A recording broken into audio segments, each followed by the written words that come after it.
and shame the devil. I love being black. All right, people. All right. This is your boy, Martin G, aka the Crime Chaser, and I am live, uncut, and unedited. As you know, I have a very special guest. I have a living testimony right now, Miss Melody L. Brown, and she is a birthday lady. She had a birthday, y'all. Yeah. And so I want everybody to come on in and say happy birthday to Melody. Oh, thank you. Yeah. It's It's a Mel pleasure, Martin. Thank you for having me on. right. It is. You know what? Hey, we've been knowing each other at least over 5 years. I know that because Sister It, Laquan it, McDonald was like what? it gotta be. It's past 5 years Yeah, I now. know it's past 5 years. So Yeah, at least 5 years. It's past 5 years. at least I got a chance to know one of your ex boyfriends. Oh, let's just X that out. We ain't gotta say. We got okay. That's cool. That's cool. So that's cool. So now we're going to talk about your journey. I'm waiting a few more people to come on in. We're going to talk about your journey.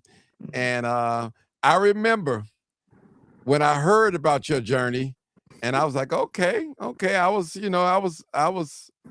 was kind of like, okay. I believed you. You know, you've always been nice to me. And I see you with your little camera and things like that. And we've always been talking cordial. You and Sister Africa. Mm-hmm. I always see you guys together. Always see you guys together. Yeah, So partner, man. before we get started, those just came in. I wish my friend happy birthday. She's 42 years old now, right? 42? Yeah, ma'am. Just like 42. Wow, 42 years old, boy. 42 years old. She had a party yesterday and I didn't go. I stayed in the house yesterday. It was Melody, cold. it was cold. It was cold. It was cold. I Ooh, didn't go nowhere. I stayed in the house. I was lazy. I don't know. I kept nodding and nodding and nodding. I was like, man, what is wrong with me? that's Uh, funny. You need your rest. yeah, that's it. Now, listen. Now, sex is a great topic. Now, sex is something that people enjoy talking about. Matter of fact, let me go to the bottom, put you up at the top so they can see you instead of me. All right. Oh man. All right. Put you at the top right there. Matter of fact, now, sex is it's something about sex. It's something about sex. And I'm trying to say, I'm trying not to be exotic on the line and all that, and just be because we want people out there to know that there are people out there that's not sexually engaged. Right. You know, they are. And there's nothing wrong with that. Nothing wrong with that. Well, you know, some people, well, I ain't having sex, but you evolve into sex, if I may use that term. Mm. I'm just me speaking, not you, Melanie. I'm speaking. I'm gonna give you a chance to talk. But tell us a little bit about yourself before we even get into the book. Tell us a Well, little bit about yourself. And while you're doing that, I'm gonna be texting people, telling them why tune on in. Go ahead. okay, no problem. Hey everybody. And, thank you for the birthday wish, Geneva. I appreciate that. So I am I'm a 42-year-old virgin, and I am also a teacher. So I teach second grade. I have my own business, a multimedia company, and as Martin mentioned, I work with my business partner, Africa. We do PR as well. He always send me with a camera, so yeah, I'm always documenting history. I'm always taking pictures of something, and was doing that full time. And then I'm like, man, I think the kids need, kids tapping on my shoulder. They need some more help in the school system. So I circled back, even though I thought I retired early. Hmm. Now, what you into broadcasting to? I think I seen a picture of you on Channel 7 or something on your page a long time ago. With Yeah, your I talk. was Yeah, go ahead. shadowing. Yeah, I was shadowing Channel 7. So and then I ended up being actually, instead of doing 7, I ended up over there at Rainbow Push. So I regulated Reverend Jesse Jackson's TV program. So I was his floor director for his shows. So Okay. Okay. mhm. Now, I want to ask a personal question Go a ahead. little bit. Okay. My life without sex. Are you planning on being married one day or something? Or is it off the, this? Okay. Okay. Definitely. People like, "Ah, you might as well be a nun." I'm like, I'm not Catholic. Okay. No, I want to get married and I want to have twins or triplets, man. I want to get it in and get the ball out and be done with it. So So, yeah, I'm getting married. Wow, wow. So are you currently dating, if I may ask? I'm Uh, being nosy. no, it's good. It's good. I don't have no. I'm not in a relationship with anybody. So yeah, I'm accepting dates. Um, trying to get to know someone. But currently, no, I don't have a boyfriend at this time. I'm Okay. single, ready to Okay. mingle. All right. Okay. That's what I'm talking about. That's what I'm talking. But isn't it hard for you being a 42-year-old woman, finding someone that align up with your beliefs and your just I don't know. Is it hard? It's hard. It's very hard. That's why, it's not that people not like attracted, but when they find out like that's off the table, they Right. try for so long, they're like, all right, girl, I'm gone. Because I mean, some people make it hard for people like me because the guys want it on the first day or the second Uh, day. By the third day, they expect you supposed to been gave it to them, maybe like twice already. So, right. if they can get that elsewhere, they're like, I'm over here, let me, and then they'll circle back to me. Hey, you losing yet? Can I be number two? If I ain't number one, can I be number two? It's just all types of stuff I run across. So it's pretty hard. Now, do you go to church? I do. I do. Okay. You didn't find one of them church boys to try to get on to you? Oh no, and the thing about me is that I've been raised in the same church, so I know them. Okay. I Okay. grew up with them. I probably need to visit another church, Okay. or something like that. And then too, everybody in church ain't legit. The devil go to church. That's right. Yes. Yes, she said that she's a 42-year-old virgin. She's Yeah. the author of this book, My Life Without Sex. Mhm. And she's not on the other side, and y'all know what I'm talking about either. All right. So Right. And I'm like, right. I that's just want to let people know. what. Yeah, she's not on the other side at all. So hey. No, I like guys. I definitely do. Okay. Want the right So one. now what do your siblings say about you? They they tease me sometimes. They call me Jesus's wife. Uh-huh. So they like, tease me about that. It took me a while to do some of everything, meaning even drinking alcohol. So Wow. I didn't start drinking alcohol until I was like basically 35 years old. Okay. So Okay. then I was like, you know what?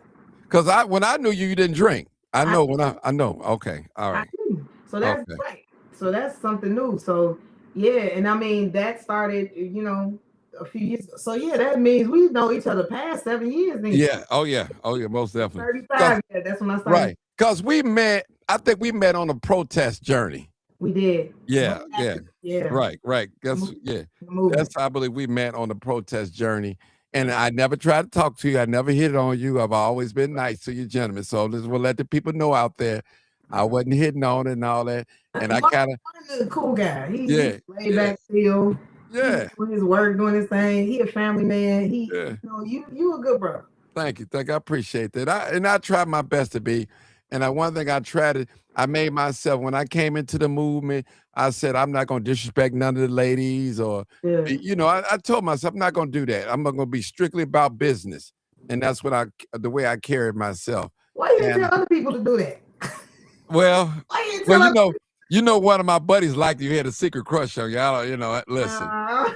I ain't gonna say who, but and hey, and Oh, that's how I knew, listen, that's how I knew you was a virgin, because he had told me, and I was like, okay.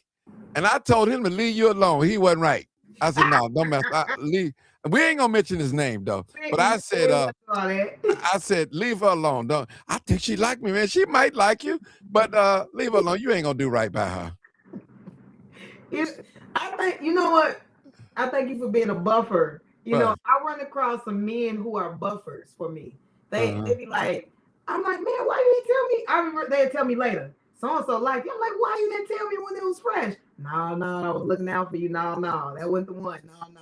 And so Right. sometimes they're like, oh man, you should have told. But then, I'm like, I gotta respect that they know the person and they want what's best for me. And I respect Right. that. So I respect. And I've always looked at you and as an innocent person, and I felt in my heart that you deserve a person such as yourself, just Oh, like you. And that's why I felt. And that person that liked you, I was like, no, you wasn't gonna do nothing but destroy that woman. No, I couldn't stand by it. No, man, I couldn't do it. I couldn't do it.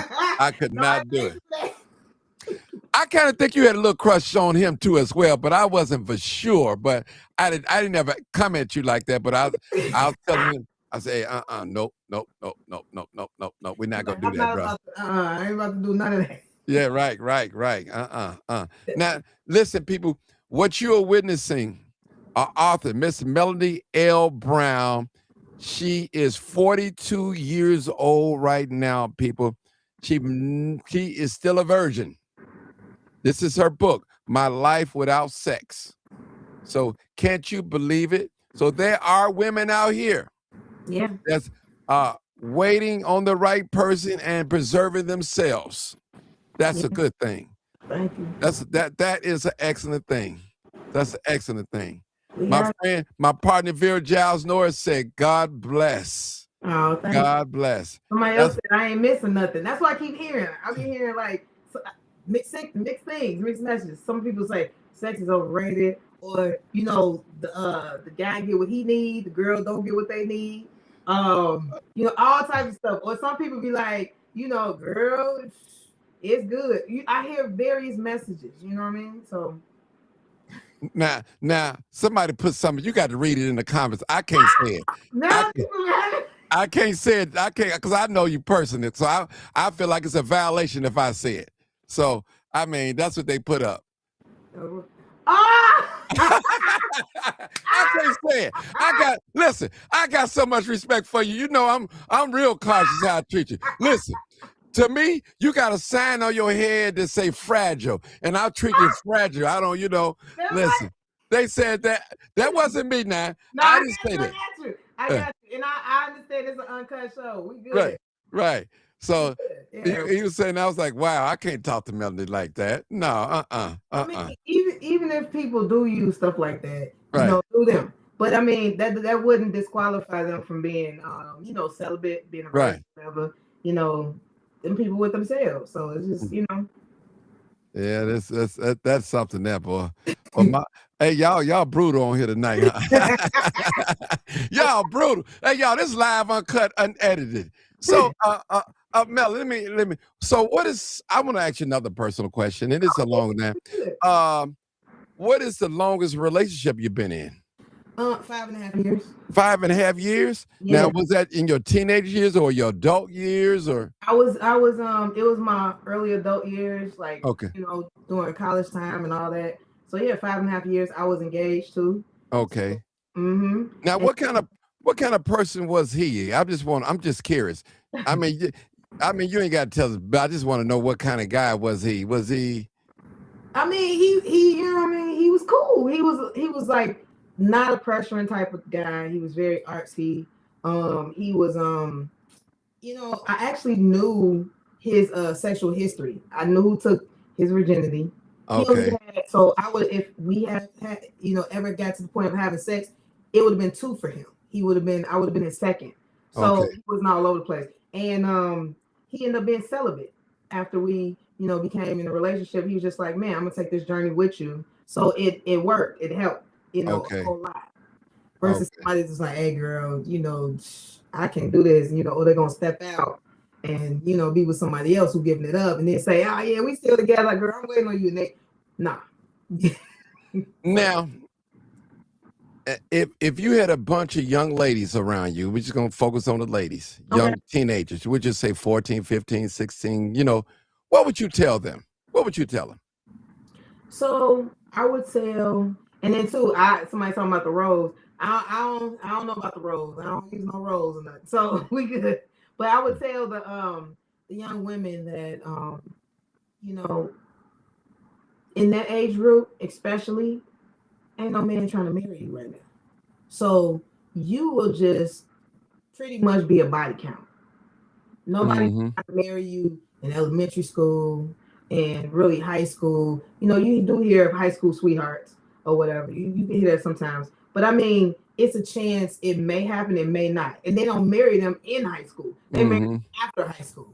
So you know what I mean? So it's like you taking a chance. You're practice for somebody. So do you want your body to be practiced for someone so they can practice before they meet their person? So a lot of times in the past, I knew that in my preteens, I wanted to wait to marriage. I knew when I was a preteen I wanted to do that. And so I wouldn't even date guys that I was really, really, really attracted to. I would date people I could say no to. I'm like, he can Oh, okay. get away from him. He can get it. Uh, I'm like, no, no. uh, uh, uh, So that was smart. right. And other people, I'll be like, okay, he all right, but I can say no when the time comes. But if you Right. too like, nah, the popular guys or whatever, too pretty and stuff, I'm like, no, it's too much pressure. So too much pressure. Too much. Now, let's be honest. Now, this is where we tell the truth and shame the devil. Have you had any close encounters? Oh yeah, I definitely had some close encounters. Okay. You be in relationships and you get tired of like, um, I've been cheated on a couple of times, so it was just like hurtful. But I was like, man, my husband 9 times out of 10 ain't gonna be no virgin. So I'm like, Mhm. why would I wait for him and give that to him? He's not giving that to me. Right. So I'm just like, you know what? Somebody I trust enough, somebody I feel safe with. I'm gonna go ahead and give it up to him, and then neither one of us can say that we was each other first. And I'm just because that was out of hurt, and stuff. And so I was thinking when I circled back to somebody, and I was like, hey, can you go get tested? I'm thinking about this and that. And he was like, wait a minute, it sounds like you want me to start you off. That sounds kind of bogus. And this person wanted a relationship with me. This person wanted kids with me, and it sounded like I'm just saying, can you just start me off? And I was like, dang, this is what I don't want somebody to do to me. Mm-hmm. Why am I going to this brother about that? Just because I'm in my feelings, I'm hurt. But he still went on and got tested. Mm-hmm. And he's just like got out of his feelings, and he was just like, oh shoot. So he ended up having an STD.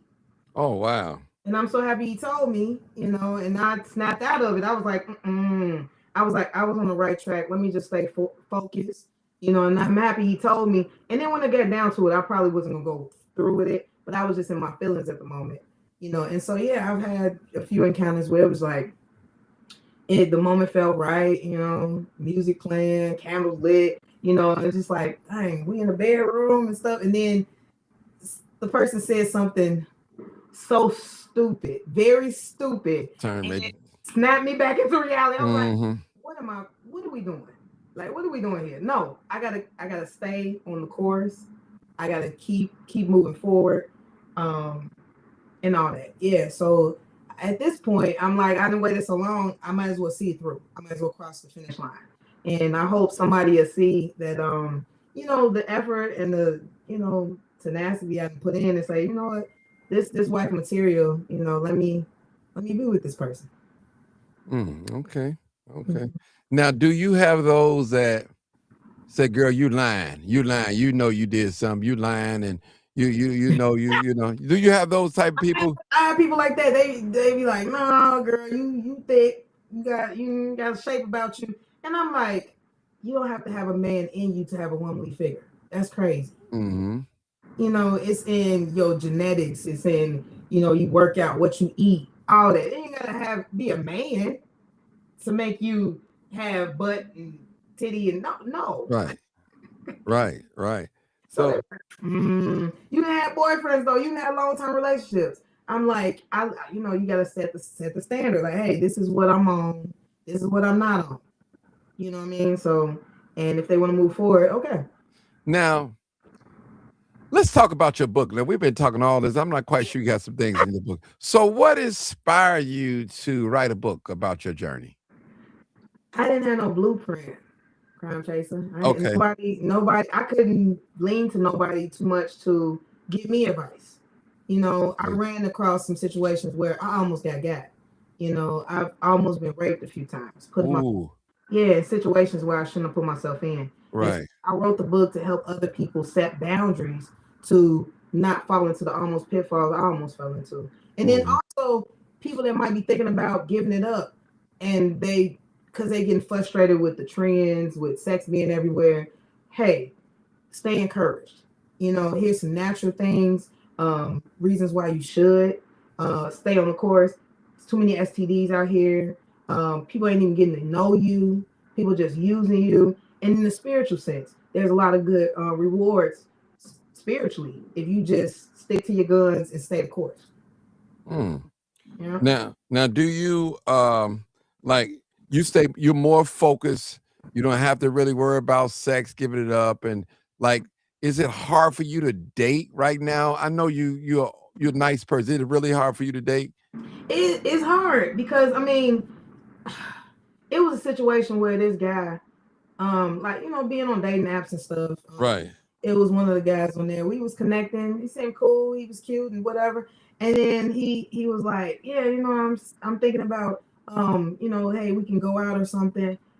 I mean, it's uncut, right? So I'm gonna Yeah, say it's okay. Yeah, you said. uncut. Yeah. So he was like, but you gotta promise me that if I give you my number, that you gonna give me head 2 to 3 times a week. Whoa. That's the only way I was gonna get the dude number. I'm like, what? Whoa. And he said, and if we have a good date, maybe you'll be gawking on me before the night is over. I'm like, What? what? Oh, he came on like a bulldozer. What? Now, I'm like, so the people woo, say anything on their mind. And you man. supposed to be just okay with it. Because maybe it worked with some other girl. And he was just like, well, I got two, what do you call it? Submissives. So my boy hooked me up with 2 submissives, but I can get rid of them and you could just be my one. Oh, So I wow. felt special. So I mean, Right. this is the conversations that some of these guys are having. Just random goofiness. Or somebody will play the role of a gentleman. And then after they take you on the third date, somebody told me, they was just like, yeah, everybody know after the third date, I'm supposed to be getting some. Wow. Yeah. What's wrong with you? I'm fine. Girls normally go down on me on the first date. This our second date. Something wrong? Now, I got a question to you. Now, listen, this is live, uncut, unedited, y'all, and the crime chase trying to be good, y'all. I'm trying to be good, Lord. I don't want to say the wrong thing, so Lord, guide my steps, order my steps. Now, listen, when you talk about sex to guys, and you ask him, do he have any results? Do he go? When the last time he been to the clinic? Can we go together and all that? What is the conversation like then? I know we talked about something a little earlier, but what's your feeling when you talk to guys about sex and have a real good conversation? Then you say, well, you know what? Let's go to the doctor together and let's just make sure we both clean before I consider it. Have you ever had that happen more than once, more than twice? I know you had it once. Yeah, because I mean the thing is too, even in relationships, I don't want to be with somebody who got something. Right. Even if we're not having sex. Like, no, Right. like we kissing and stuff. So I'm like, no, let me know what's going on. Like we can see each other results. Right. And then I liked it when a guy actually took me with him to go get wow. he went to a clinic. He thought about it. And I don't know if he was plotting, like, hey girl, I ain't got nothing. Come on, let's go. But we both went down there, and then I said, yeah, and I've been tested recently too, because sometimes it just feels good to look like, hey, you good. I just like to see it. And I mean, so he was like, yeah, we went to go get his. Then he said, okay, now let's go to your doctor's office. Let's get a copy of yours. And I was like, I respect you, brother, because a lot of people don't do that. Right. People say dumb stuff. I be asking guys, hey, did do your past? Have you gotten the girls tested before you had sex with them? And was it always protected, or sometimes you raw dogging it, whatever? And they, no, I mean, if I do, yeah, they get tested. She got her pap smears. Pap smear ain't got nothing to do with STDs. And guys, what are you talking about, bro? You're not educated. You're not even educated enough to be having sex. So some people say, and then there's some people that be like, well, I'm a man of God. God wouldn't let me get no disease. God didn't tell you go out there and fornicate either. Right. So you get what you get if you do crazy stuff, So yeah. Now, have you ever dated a guy or a guy was attracted to you and he was coming at you and you find out later on in life that he got sick, he was sick of had a fatal disease or HIV or something like that? Thank God, no. Okay. Because I mean, there's situations where I've gotten people tested and they end up having stuff like gonorrhea, syphilis, stuff like that they can get rid of. I mean, still, it's like, they, unless I took them or told them go get tested, they wouldn't even have known they had it. Wow. Yeah. That's kind of impossible because, man, most of the time, if you have a discharge out of your penis, you know you got something. Period. ah, I don't. You know, some people just be they don't want to pay attention to it. Some people just really don't like the doctor. They just really don't. Mhm. Most men, most men, Yeah. But most you know men. what, Martin? I've heard women say the same thing. I've heard Really? women. Yeah. I've heard two women. One lady said she ain't been to the doctor. I think it was like 7 years. Another one said she ain't been to the doctor like 5 years. I'm like, how? A woman? A woman. A woman. One of the women was on TV. She said it. She was, yeah. I was just like, that is wow. Cause I'm like, every year, I'm like, every year, everybody, if you got insurance, you can get annual. Right. Check yourself out for Wow. yourself. Not even if for a partner or potential partner, just to know for yourself. Wow. It's tough. It's tough for women, period. Because I mean, for men, it's so many women to what is 20 to 1 or 17 to 1 or what is it? I don't know It, what the it numbers. it's pretty bad. I mean, when you talking about Chicago or you talking about Atlanta? What you Period. I wouldn't even date nobody from Atlanta. Oh no, I wouldn't mess with nobody when Nobody. we just gonna be friends. Oh no. Exactly. Oh Mm-mm. no. Oh no. That's a no right there. That's a no. Uh-uh. Uh-uh. No go. No, Melanie. That's a no.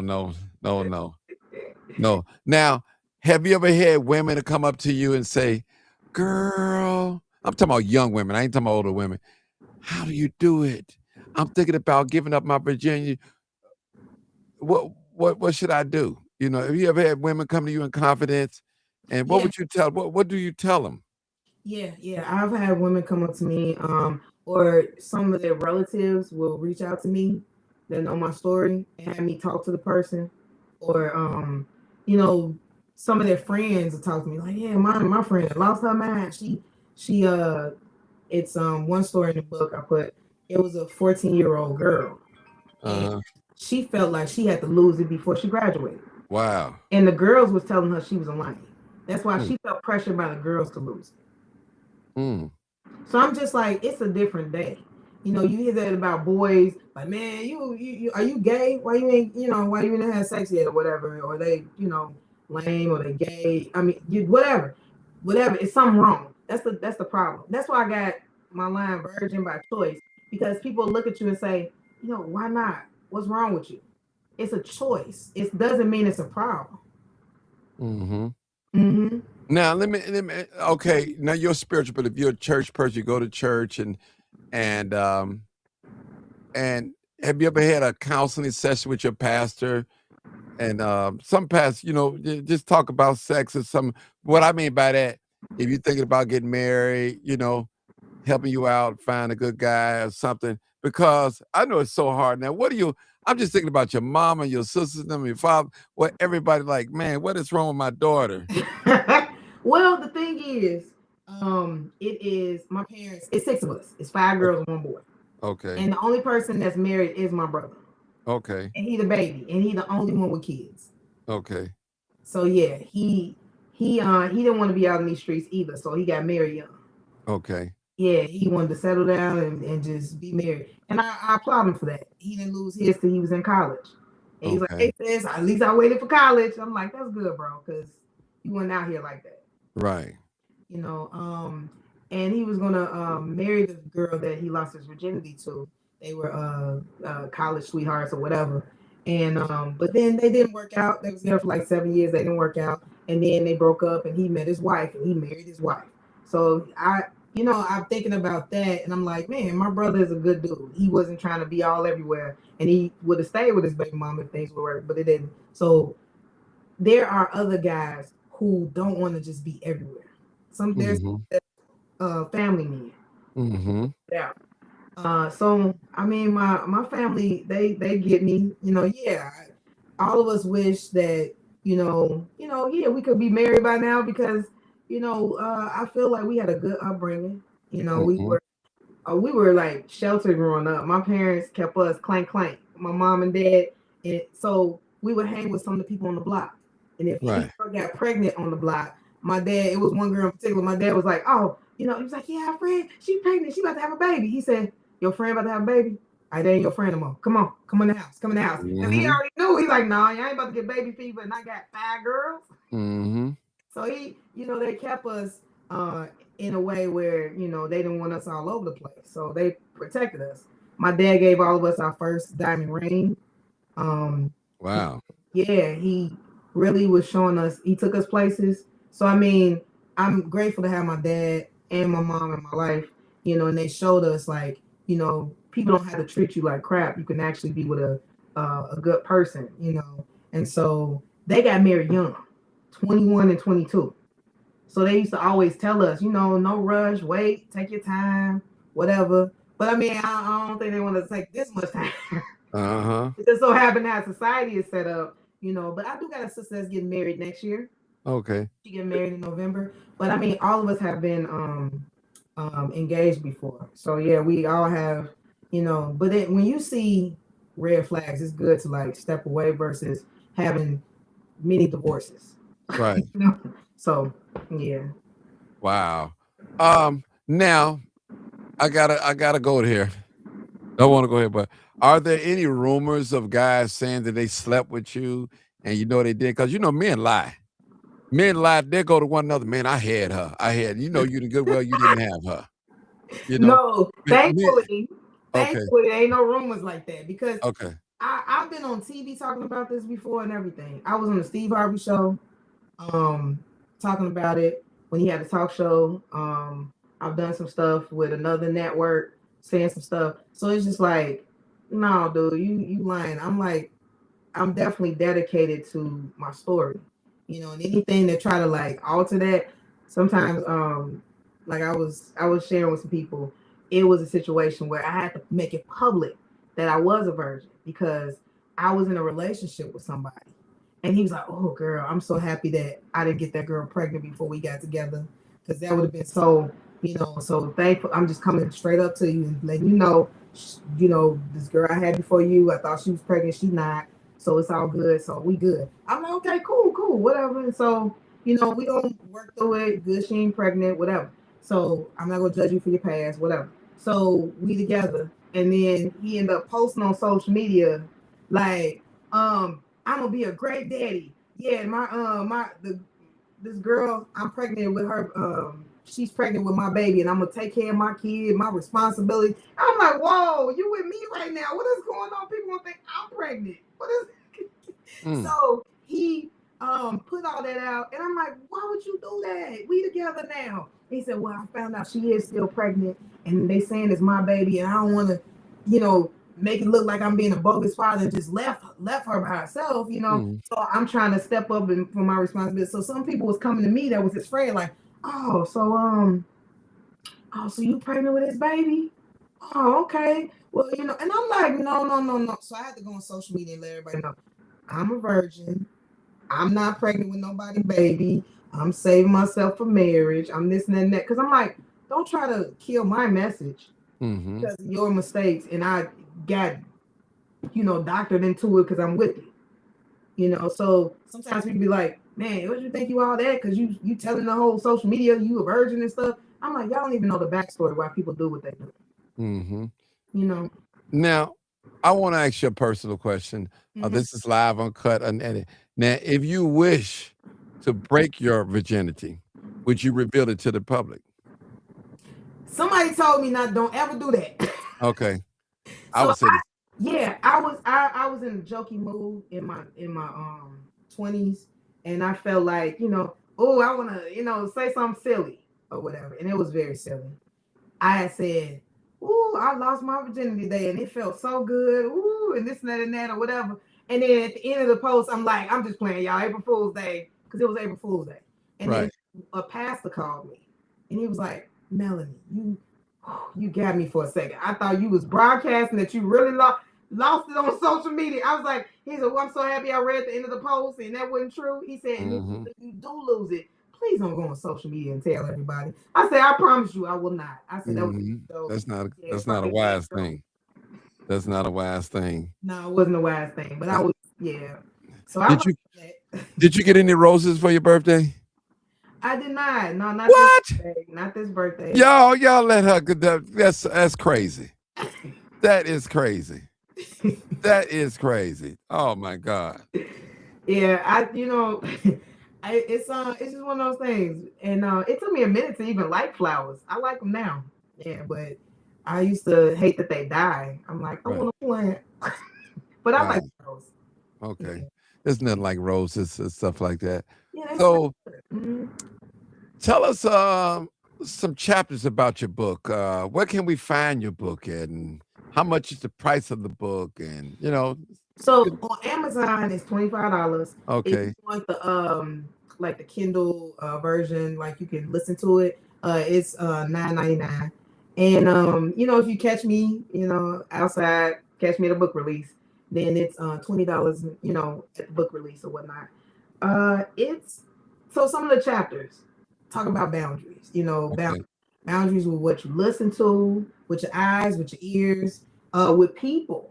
You think just because you're around a cop, you safe. You think just because you're around a preacher, you Oh. better you better be careful. Uh-huh. You better be careful because people are one way in front of the public, but then they're another way when it's just y'all. So be careful. Don't just take it as face value. I mean, even with yourself. Sometimes you gotta remind yourself why you even doing this, because you Uh-huh. listen to all the negativity or see all these different things. I'll tell people I'm a virgin, but I ain't got no virgin eyes. People show me some of everything. I done had so many pictures sent to me. Oh my Change my God. mind. Oh, I, I should have thought about that. I didn't even ask that. Yeah, wow. I see all type of stuff. I be in a meeting with somebody, or I think it's a photography gig, and then somebody did come out, and I'm like, what just happened? Yeah, yeah. I'm here for work, and they're like, well, since I got you here, what? It be They wild. they trying to tempt you. I'm like, sir, I didn't seen some of that before. Like, I didn't seen it, all shapes and sizes. It's not gonna, Uh-huh. Uh-huh. it's not gonna. Wow. I mean, I could imagine all the tricks that have been trying to been played on you to Yeah, get you. even some Martin that don't even make sense. It was this one dude we went on a date, and then before I knew it, he pulled his stuff out, and I'm like, it wasn't even impressive. Black man on Uh-huh. hard 2.5 inches. What are you Oh doing, my sir? God. What are you doing? Oh. What is Oh my what are you God. doing? But I guess he's like, this all I'm working with. Hey, I'm just like, I didn't even ask to see what you're working with. We just getting to know each other. But I mean, yeah, I mean, even though he's you know, even though I'm a virgin, people are like, oh, that's a virgin D or whatever. Like somebody's Right. song. I don't. That's not for me though. Like Right. I eventually don't want to have like whoever I marry. I don't want to feel like I'm missing out on something. I'm like, nah, I know it's something better out here. Right. I don't want to just be settling. I want somebody to be. I'm satisfied with this. If this is the only one I'm gonna get, I'm good. Right. So yeah, it just be a lot going on sometimes. You can purchase the book on Amazon. Amazon is on there. You can look it up. Amazon, go straight to Amazon. It's like $25. Yeah. So, um, have you ever had some girlfriends that was your friends and they envy your stance? Yeah, people say, "Girl, I wish I would have waited." I lost mine on the floor. Hmm. On the floor. Just we weren't even in the bed. We was on the hard floor. Just all types of stuff. It was nobody, no romance, no nothing. Just then hit older stories of people saying guys just be rough with them. Just let's just bust the cherry wide open. Just no time with the woman. Just just so he can get a notch on his belt, and then he gone. And I'm Mm. like, wow, I'm sorry that happened to you. Wow. Now, question. Now, do you go over men houses that you're attracted to? And if you date, I mean, how do you handle that? I mean, you got a nice looking guy, you guys been dating and all that. You think you kind of know him, and now he wants you to come over his house for dinner. He all nice and got the table and the candles burning and the soft music and the champagne, and he just showing out, and I want to give you a massage. Come on in the room. I'm not gonna try anything. I'm quite sure you heard that so many I times. heard it 'Cause- so many times, so Uh, many times, uh, like just so many times. And it's you know what I know how to control myself. uh-huh. You know, um, sometimes you gotta look for the escapes. You gotta find a reason to leave. Mm-hmm. You know, find some going. You know, God always gives us a way to escape. Uh-huh. So you gotta look for it. Like oh, I forgot I have to do this. Oh, you know, anything. Or it's just like be comfortable enough to even be at the person's house. If you Mm-hmm. don't know them that well, because just because you saying no, don't mean this person is gonna say no.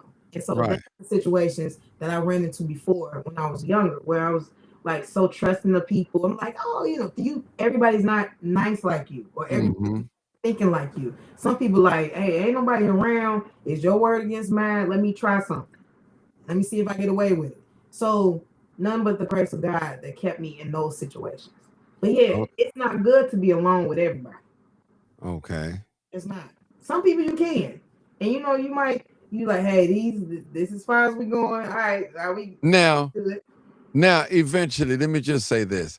Now, I've been raised in church. You've been raised in church, and Mm-hmm. you can't keep flirting with temptation. You Right. know, you can't because if you put yourself in a situation, you might get got. You're like, Yeah. man, I should never. Yeah. The Sometimes wrong it just day, right day, whatever. right, right, right. Yeah. And have you ever been with a man a date and y'all on a date and he pulled condoms out, let you see he got condoms and Yeah. uh Oh yeah, he do that. Or we about to go to maybe Netflix and chill, but we for real about to Netflix and chill. we not about to. So he want to make a stop at a gas station or something. Why we going to a gas station? You ain't getting gas. going to I'm getting something else. So I'm just you're like, gonna get one of my hardness. right. Or just letting you know, oh, it's dropping it or something. Oh, it's a Magnum condom. So I'm supposed to be like, oh, what? Right, Like, boy, stop. right. Now I my buddy just texted me. He said, ask her if have you ever considered dating outside your race? So I have, but it's by default because the thing is, I love our brothers. I want to be with a brother, but our brothers, a lot of them I'm running into, you know, Martin, especially the circles I'm in. Uh-huh. I see the same brothers, and they didn't date already 2 or 3 of my friends. Uh-huh.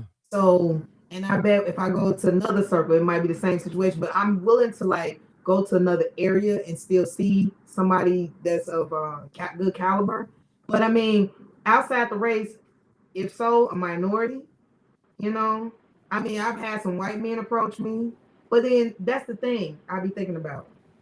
I'm like, oh man, you know, our ancestors used to be raped by white people, Mm-hmm.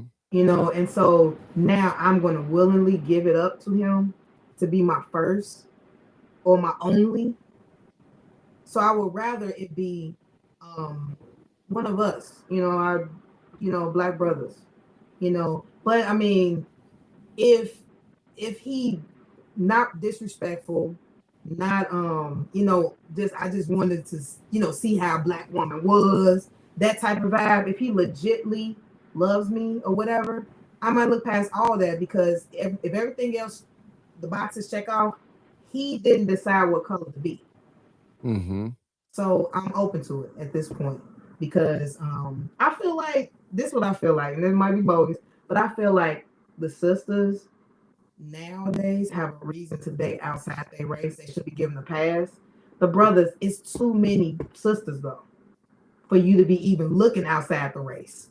Mm-hmm. I didn't even look at it like that, but that's correct. I like that.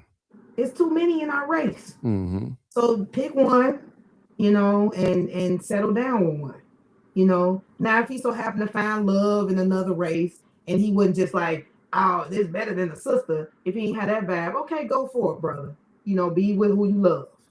But it's too many of us to be looking past us to look for somebody else. Wow. Wow. You got most women, religious women, that goes to these institutions, these churches and mosques. They don't even have it. Some of them don't have their purity. You know, they Mm-hmm. lost their virginity and still sexually active. You know, and my thing is, and I agree with the first person that put it up there. Now, is this considered if a woman is playing with toys and penetrate herself, is she still considered virgin in your book? In your words, is she? The thing is, I think that if I'm not saying that's my story, but I'm just like the sister who do that. I mean, what she took her own virginity? Who took Well, her with virginity? a toy, I know with a You toy, know I what I know. mean? Even if it's with a toy, who took her? She took her own virginity. You know, that's like questions guys have asked me. Have you ever stuck your finger in it? Well, you ain't a virgin no more. It's just like what? I'm like, dang, let me answer the question before you saying that. You know, it's just they're like, yeah, if you stuck your finger, guys will say anything. Mhm. You get them an inch, they'll take a mile. So they're like, nah, girl, if the tip of your own finger went in there, your virginity gone. No, so let me get that. Anything, let me get that. Right. You know, so somebody can't take their own virginity. Now, if they might be open or whatever, or hopefully I don't know if they broke their own hymen or something like Right. that. I'm not suggesting they do that, but I mean there are some virgin girls who wear tampons. I don't wear tampons, but there are some that wear tampons, and that is considered inserting some in you, but it's to get them help them during their time of the month. Are they not virgins anymore because they wore tampons? That's something to think about. That is just it. I never looked at it like that. That is true. Now, what about a virgin women? You got some virgin women, they masturbate and they give oral, but they never been penetrate, but they give oral, and that's what they want to do. Now, is that considered a virgin too as well? I would think. A virgin is, by definition, a person who hasn't had intercourse. That Okay. means penis, vagina. They ain't they ain't did none of that. That's a virgin. Okay. So ultimately, that's the definition of it. So anything else that people do, I mean, that's for them to have their own, you know, uh, what is the word for it? Convictions about. But they're still a virgin if they haven't had penis and vagina intercourse. Okay. Because I hear women, a lot of women talk about toys. I go to my toy don't talk back. You don't stay out late. I've heard all these. I've heard too. You know, it Yeah, hit the spots. You know, right, you could do it yourself. You know your body. You know all that. I mean, just because somebody's a virgin don't mean they don't need to know about what's sensitive on their body. right, You know, it doesn't take away the fact of them. You know, it's not like them being with a man. right. Them exploring themselves. Kids be playing with themselves all the time. I'm a teacher. I see kids masturbating in class. I'm like, Wow. all type of stuff. I'm like, why's your hand in your pants? Mm, So it's kids do it. Young right, kids, they explore and that feel good a little bit. That's and they're like, no, stop. Parents gotta tell them, no, you can't do that in public. Oh no, that's the no place.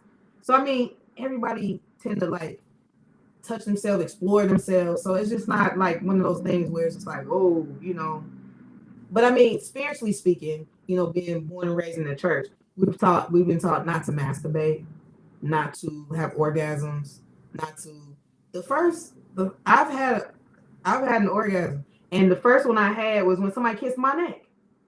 So you had an orgasm, you're not a virgin no more. Somebody kissed my neck, and they kissed it real good, and the next thing you know, I felt a sensation, and I'm like, oh, what was that? I had to be explained later. That was an orgasm. mm, So okay. some people are just sensitive. So it's one of those things, man. Wow, this is deep. This is deep. Listen, this is so deep. I was like, wow, this is deep. This is deep. I might let's see. Let me read some of these comments in here. Some brothers, not all, may have stayed dating within their own race and been hurt different times, so they jumped on to an other side of the fence. And I've heard some brothers speak on that. Okay, something about dating out of race. Understood. I've heard brothers too. I take offense with like it was a guy that I was thinking about dating, and he turned me all the way off because he was telling his son, make sure you don't date black women. They outside your race. They're more submissive. They're more this. They're more that. And he said black women tend to explore being more bisexual, being gay. I'm like, you can't say that about all Don't do that. That's just very rude to tell your son who's 20-some-year-old was thinking about dating a sister and you tell him they outside his race. Are you trying to live through your son because you didn't get a chance to date outside your race? Or you wondering how that is? It's just weird. That's crazy. We got a Kevin Samuels on here. He said, Oh. here we go. How tall are you? How much do you weigh? How do you rate yourself from 1 to 10? And you can't use 7. Oh my God. What? Somebody. I don't, I ain't one of them people that try to rate myself. That's for the person, beauty is in the eye of the beholder. So, you know what I mean? Somebody can rate you, if they, but I will tell you my height. I am 5 feet even, no extra inches. I'm 5 feet solid. Yeah, and I mean, I'm not skinny, I'm not fat, I'm just right in the middle. So, yeah, I'm not a big girl. Somebody says, so once the hymen is broken, they are no longer a virgin, I guess. Yeah. So the thing is, there's been elementary school kids who play sports. They break their hymen playing sports, rigorous sports. They ain't even had sex, but the hymen end up breaking. So it's just one of those things. Everybody's body is different, made differently. People do different things with their body. So I mean, as long as no penis went inside of them and broke their hymen, they're still a virgin. If they stuck the tampon too far and did something weird because they didn't know what they was doing and they broke their hymen or something, they still a virgin. Stuff happens. Okay. Explain it. All right. She explained it. All right. Let's see. All right. Somebody said deeper than a Chicago dish, deep dish, pizza. It's a needle in a haystack to find a woman who hasn't had sex yet alone have had 1,000 body counts at 42. Hey, not 1,000. Oh my God. Oh my God. Man. 1,000. So if a woman has 1,000, how many men got? Oh my God. Hey, they tend to be a little more choosy. Well, it's quicker. A woman can have sex quicker than a man because she can probably go for. Yeah, okay. Men will leave their job and go get a woman. I'm telling you, they be on their way to a home and pull over and get a woman. So, listen, woman can have her back turned and guy see her buttocks, her butt, or whatever. Who is that? Who is that? Who is that? That's funny. Yeah, I've heard that. All the woman got to do is stand on the corner and bend over. She gonna find a man. I'm like, oh Lord. So she gonna get pregnant. She gonna get a baby. I'm like, that's just wild though. People ain't caring about whatever. They just living for that moment, and that's the problem. That's the problem. Wow. Yeah, my mentor said there's 0 IQ in feelings and emotions.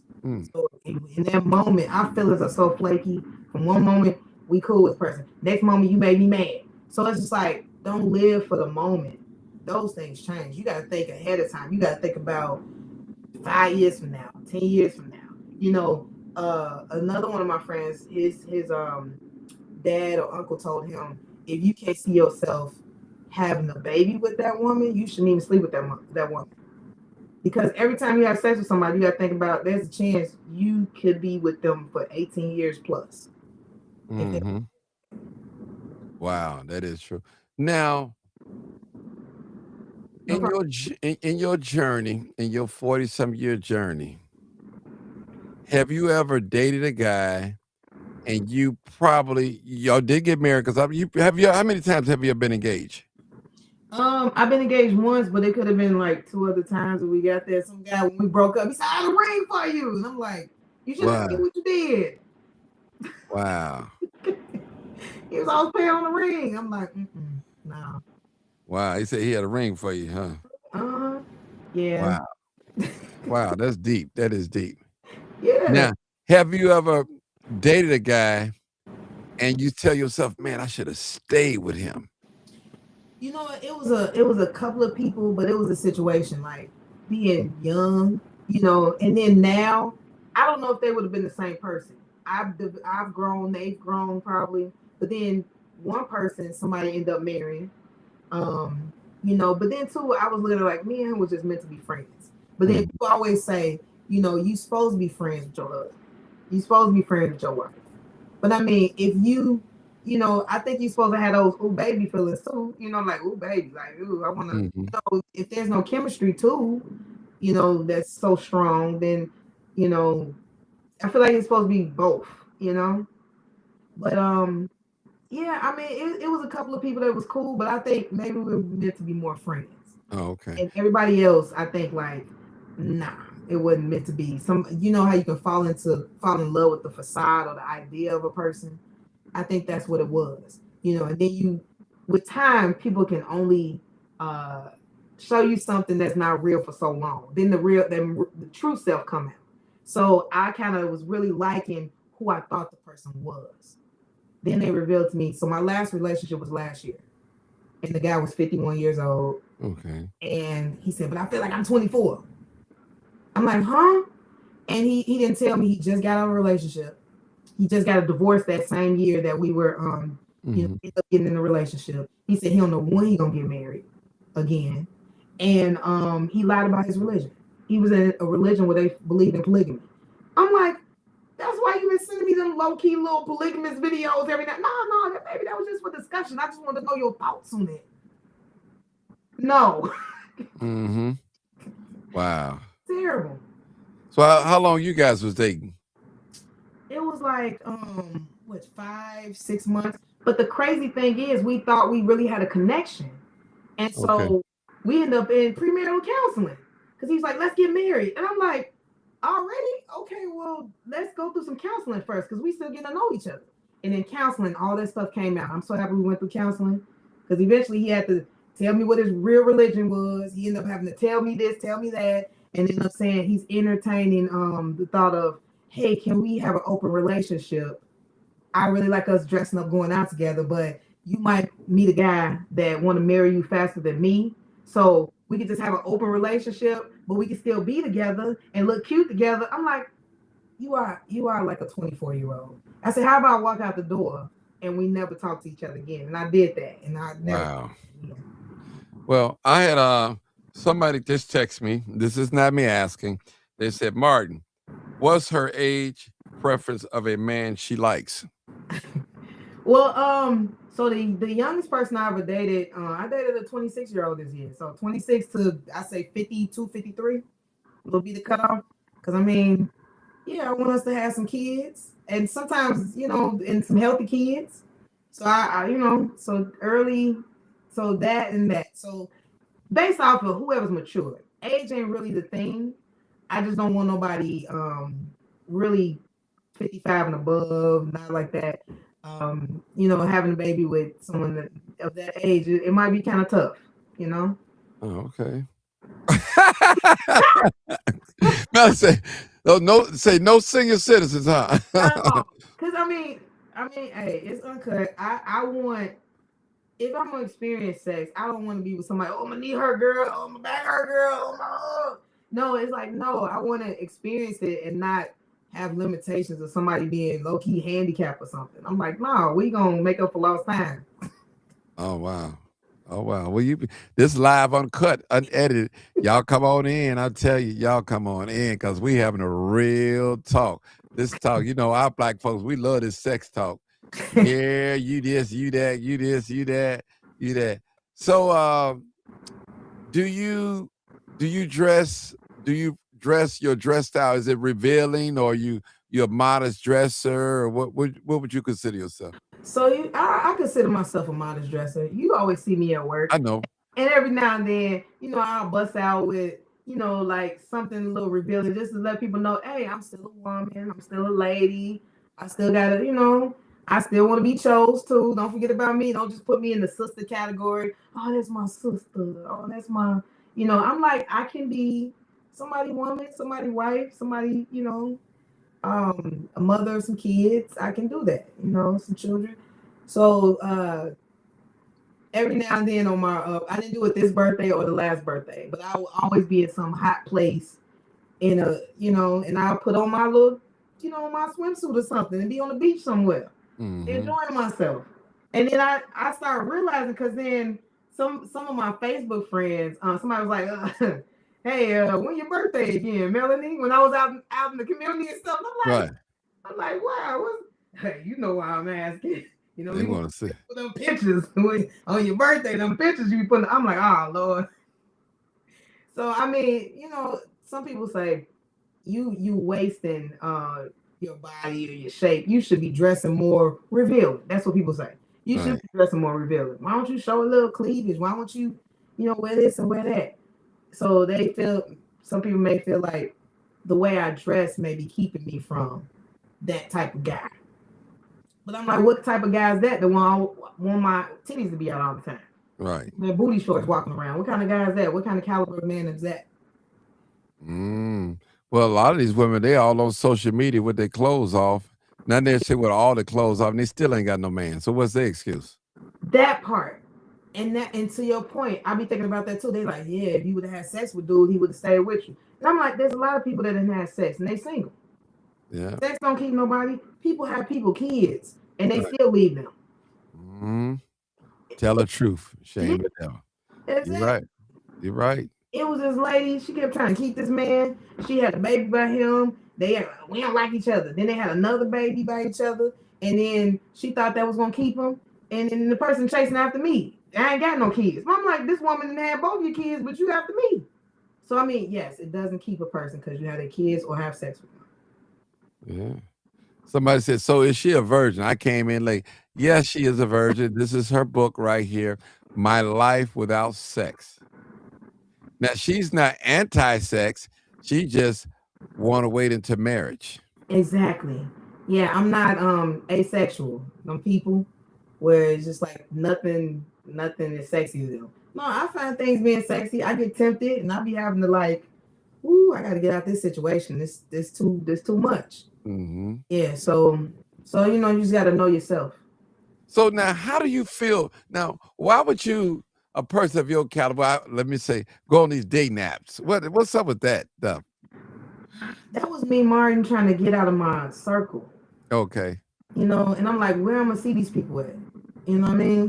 Where I'm gonna go? I'm like, oh, today I'm gonna just drive up north and just be. It wasn't a coffee shop and just sit there and see who come through the door. I was like, you know what? I'm gonna just be on the site and see what happens. And I've been running into some knuckleheads, and then I ran into some decent people. But then, sometimes they're decent until they're not. Right. Yeah, so I mean, it was a guy. I thought me and him were working out very well. He seemed real cool, but then we going on all these dates. He didn't want to give a title. He didn't want to give a title, I guess, until we had sex. So I'm just like, wow.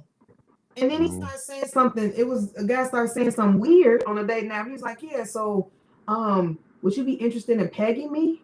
I'm like, pegging you? What is you? What? What? Yeah.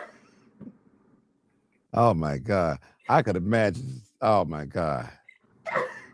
Oh my God. I'm like, excuse you. Yeah, but people be wanting to experiment, wanting to try stuff. They be wow.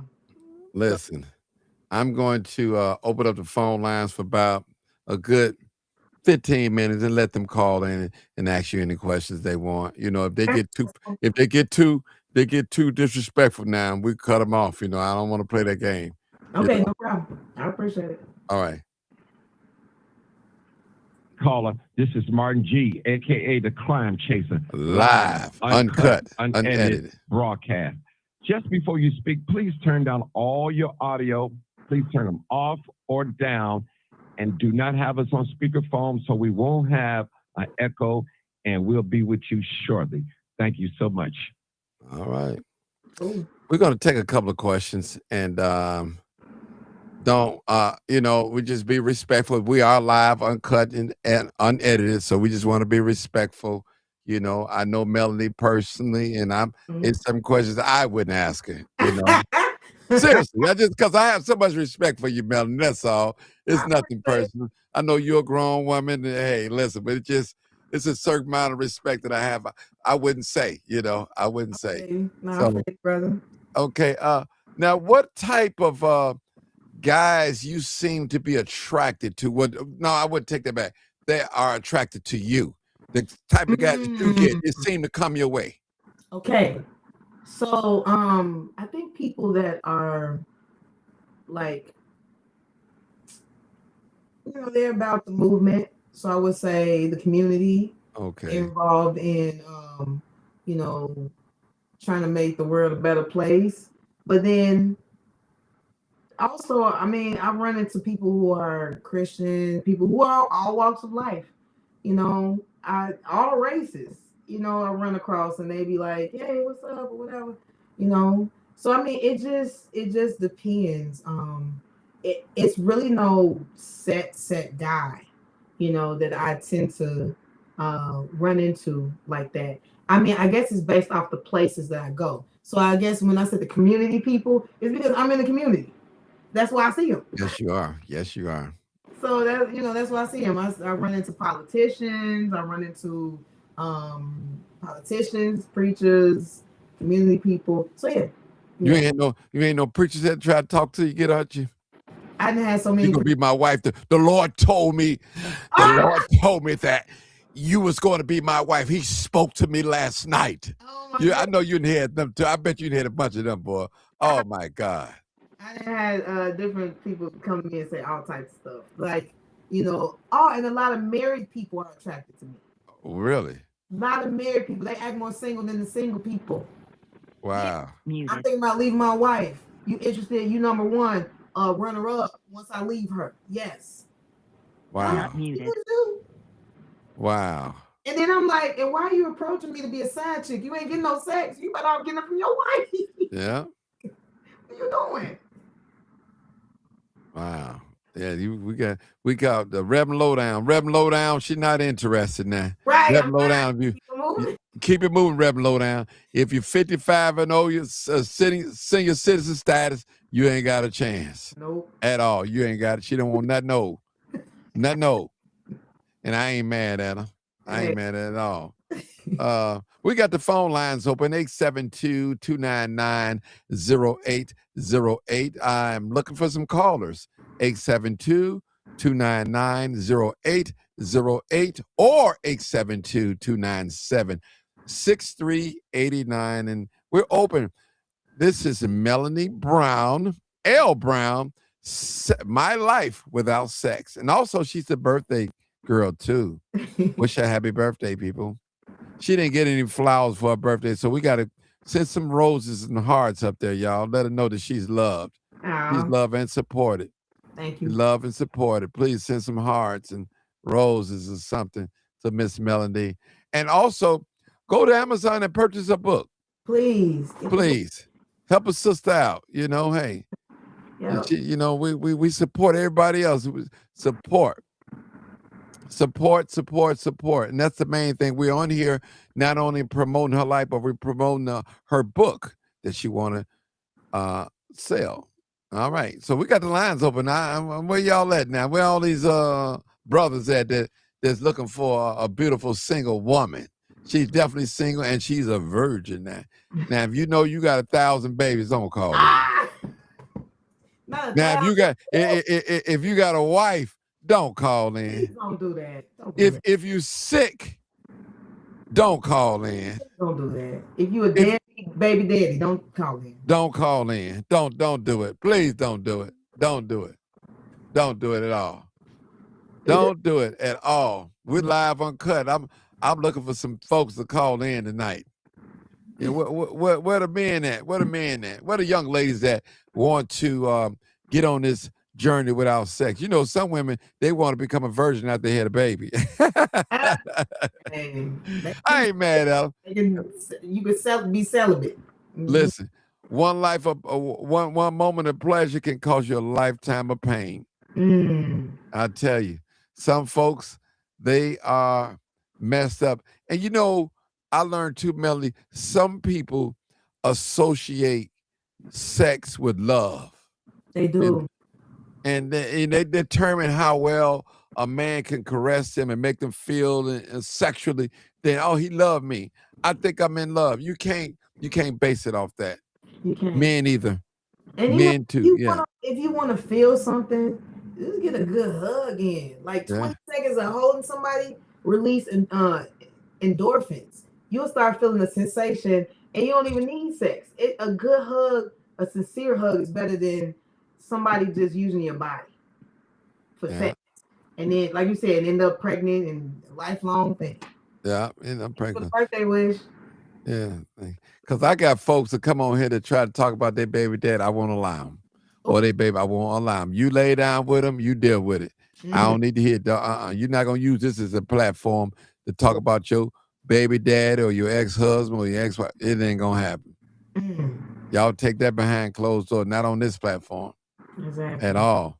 So we're looking for some young men that's gonna call in tonight, 872-299-0808. Now we was talking about some booty clapping and booty shaking and you know this. I had to kick y'all off the line to be told me them lined up. Yeah. And hopefully they got their teeth, Martin. Yeah, not the. You don't want nobody with no crew, huh? Don't do all that. Come here, girl. Or some, or they brown or something. I'm like, what is going on? One dude, he came around. How your teeth orange? I don't know how you got that. Wow. Maybe he drank some orange pop or something. Was it? It was stuck. It didn't look like it was gonna come off. Melanie, I can imagine a guy dating you, boy. He could do the littlest thing is gonna turn you off. No, the thing is, I pretty much got three main things. I want somebody who's, integrity. I don't have to watch you. I just know you're gonna be a good dude. You're gonna do the right thing no matter if somebody watching or not. I want a Christian. And I want somebody who is take care of themselves, healthy. Because if they take care of themselves, they'll take care of me too. Right. Yeah. And so and then yes, we grown. So have something going for yourself. Don't be just lazy, no good dude. You don't want to work, you don't have no drive, no professional, nothing. So have something going for yourself. So it's not too hard, and he ain't got to be the finest brother in the world, you know what I mean? Because that comes with problems too. But at least look decent enough where it's just like we can take a decent picture together. I like that. So that's all. It ain't too much. All right, one more. I don't want to see nobody eye level. I'm 5 feet. Can he have some height on him, please? Okay. So you don't want no short man, huh? No. I don't want no short man. No short man. And not short in height, and not like the other brother I told you, 2.5. No, I don't want that either. So 2.5-inch man, I don't want that either. You don't want no eeny beeny weeny teeny, huh? Okay. Lord have mercy. Stop it, Melody. Just stop it. I tell you. If that's gonna be the last one, I don't want that to be the last one. They said, hey, women say now, not quite your woman, you heard they said ain't big, and how big the boat is though. What they said, the motion of the ocean. Yeah. And a lot of women talk to me and they said they don't really like men who are really, really big. They right. like men who are mid range. They like a medium sized man. So they said that if you get that, you should be good. Right. So, but I'm like, hey, I'll be hopefully satisfied with whoever God give me if he got the main things. And we can work on that other stuff. I ain't gonna be superficial. Right. Yeah. Right. Stay away from them preachers now if they ain't right now. No, for real though. I'm telling you. And don't get you no DL brother either. Oh, please no.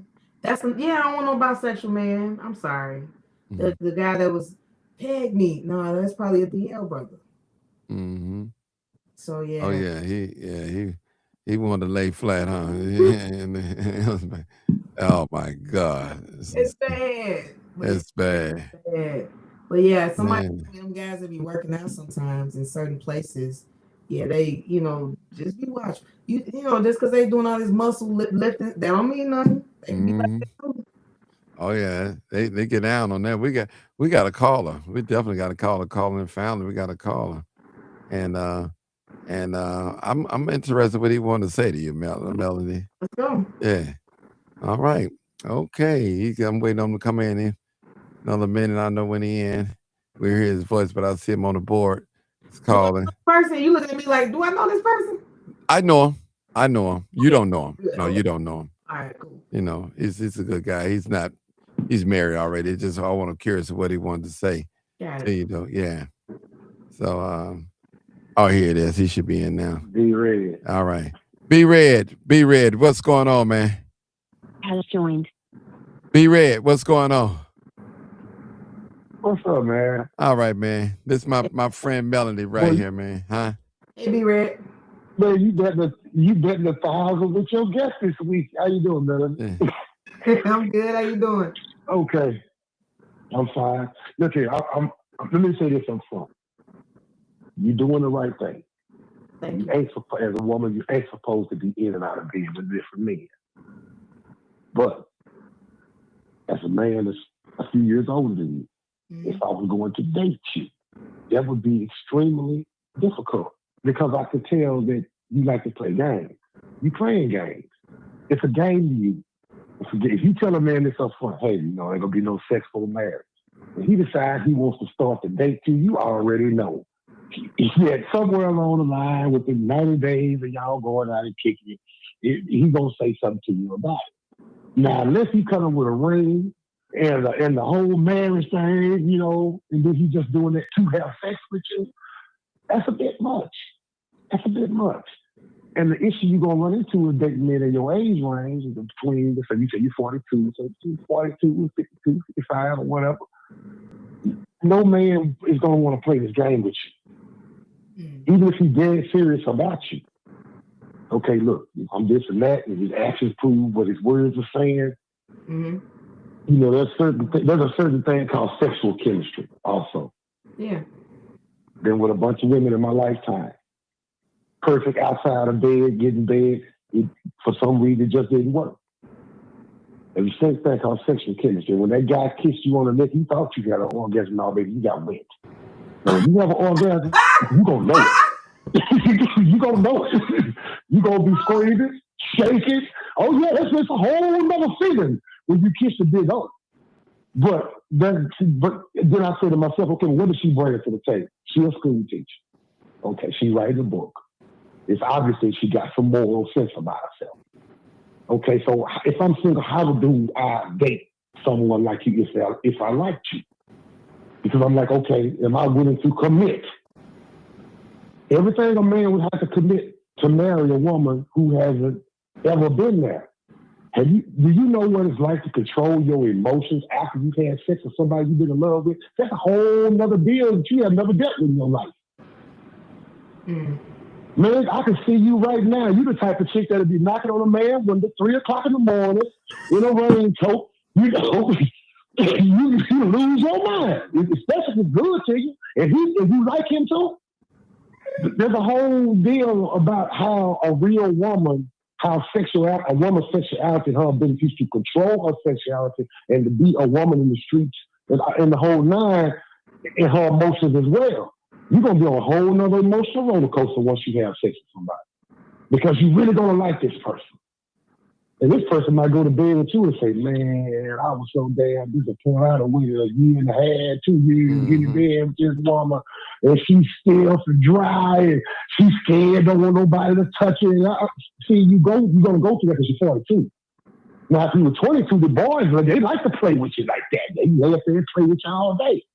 Shit, I'm 57. I'm not willing to work all day. I come home. I'm not going to play no games with you. And most men your age aren't either. It's not about not being tender and soft. And that's not what it's about. That's the first 2 or 3 years of marriage. When it gets to kind of be a routine. Okay, on Wednesday night, Saturday night. Sex is something that the body needs. And to deal with a woman like you, and I'm not telling you, I already told you up front, you in the right. You're supposed to cherish your body. But when it comes to the age you are now, it's going to make it really difficult. Because a man, let's just say he has been married, he divorced, he got 5 years, he got his own crib, his own way of living. He liked you and like what you got, what you bring it to the table. And y'all get to kicking and everything, and then you get with this game that you like to play. Okay, let me put this football out here. Come on, Charlie Brown. Come on over here and kick the football. He run for it, and he try to kick it. He go flying through the air, and you just tore up his emotion. Because on the one hand, you tell him how much you like him and how much you care about it, and he out here doing stuff for you, especially, kind of give you a little money for your condo, give you a little money for your rent, making sure that you got you good and working everything. And then he said, well, look, man, let's go and get married. Y'all get together, and then he get this, oh, man, what have I done? That's going to be an issue. But I'm not talking no crap, You do your thing. But you kind of missed that time frame. You kind of should have let it go when you got about 32, 33. And then you've been able to kind of deal with the emotions that you're going to have when you actually get with somebody that you really like. Yeah, fill all them boxes that you got in your head, them 500 boxes that you got, and you fill them all. But then y'all get to bed and y'all chemistry ain't right. Oh my God. Oh my God. You just broke this man in half. Because he really thought you was all that till y'all started, till you try to have sex with you. And he wasn't dealing with an experienced woman. He's back like he's dealing with a 17, 18-year-old girl. Ooh, that hurt. Ooh, don't touch me like that. Ooh, don't. See, if you ain't nobody gonna play the game with you at this age. It's not because we've been there and done that. And it ain't no fun. You know, sex is supposed to be fun too. But that sexual chemistry and how you manage your sexual chemistry emotions afterwards is gonna be a big deal for you. It really is. It really is. I've seen when you get people, Martin, I know you didn't have them chicks. It was just so good too. Every time you looked up, she was at your crib. She up there at the job. You go to the bathroom, she's falling behind you. But this is real talk. Sex will push you that way. It will push you. It's a whole nother emotion. But okay, y'all go ahead. I'm landing the plane. Okay. It's nice meeting you. Nice meeting you too. No, and I mean, I respect that, brother. You got the right to have an opinion, you know. Oh, I've been married 30 years. So I know how to take care of a woman. Okay, so there you go. Yeah, and I mean, I know you married already and stuff. Yeah, you got the age range. It's like I am looking for somebody younger because hopefully they still on the whole thing of, you know, growing with a person still. And I think it still can be exciting to be with somebody who hasn't had sex with anybody because everything is new to that person. They're not comparing that you to somebody else. Like, oh yeah, so and so was bigger than you. Oh, he did it like this. Why don't you do more like this? And you're like, well, who told you that? Oh, this person taught me this, but then that person taught me that, and then this other guy taught me this. So it's like you are the teacher for a virgin. So if you're not a good teacher, don't have to because it could be a guy too. Y'all both and anybody you be in a relationship with. Their body is different from the last person you were with. Nobody's body is the same. So what one person like, the other person don't touch that. I don't like that. I don't want that. So I mean, you have to learn everybody who is gonna be your lover anyway. So I mean, if somebody that's that chemistry thing I was talking about. Huh? That sexual chemistry. Yeah. When the sexual chemistry is right, you don't have that problem. Well, see what I'm saying? See, this is the thing about sex that you don't know. Because when the chemistry is right, oh, neither one of y'all have to say anything because y'all bodies are so intertwined with the chemistry of it. You know, you gonna touch her the right way. She gonna touch you the right way. She gonna do the stuff you gonna do because she like what you like. If I'm telling you, you haven't been there. You've been close. I got you. You've been close, but you ain't been there. And it's a whole different thing when you land there together and you learn everything about this brother, but all of a sudden, something just ain't right. Understood. You're saying to him, hey man, this ain't right. This what keeps me. Don't quit playing with her. I'm telling the truth, boy. Quit playing with her. Okay, I'm listening. Sexual chemistry is for real. Yeah. Sexual chemistry is for real. Chemistry is not just given to people who have had sex. Chemistry is for anybody who got a vagina and a dick. So anybody can have chemistry. So it's not just, you get this chemistry after you have sex. No, everything is still working. Okay, you just ain't had the sex part. I haven't just had the sex part. But I mean, I still got chemistry with people. You know, I have a feeling. So the thing is, what keeps me grounded is if I'm trying to do things according to, I'm a Christian, doing things according to my religion, to Christianity. Ultimately, if anybody's a Christian, all supposed to wait it until marriage. So if I'm doing that way, I'm not gonna be made ashamed. It's gonna all work out because if some people find it a blessing inside of, you know, as they say, sin. You know, they feel like, man, you know, I had sex with my person. We've been married. You know, I had sex before marriage with my person. We got married and we still going strong. We good. I can only imagine if somebody actually did it the right way, meaning they waited until marriage and then did it. God is going to bless them still too. The blessing, or it ain't no blessing or cursing because you didn't have sex.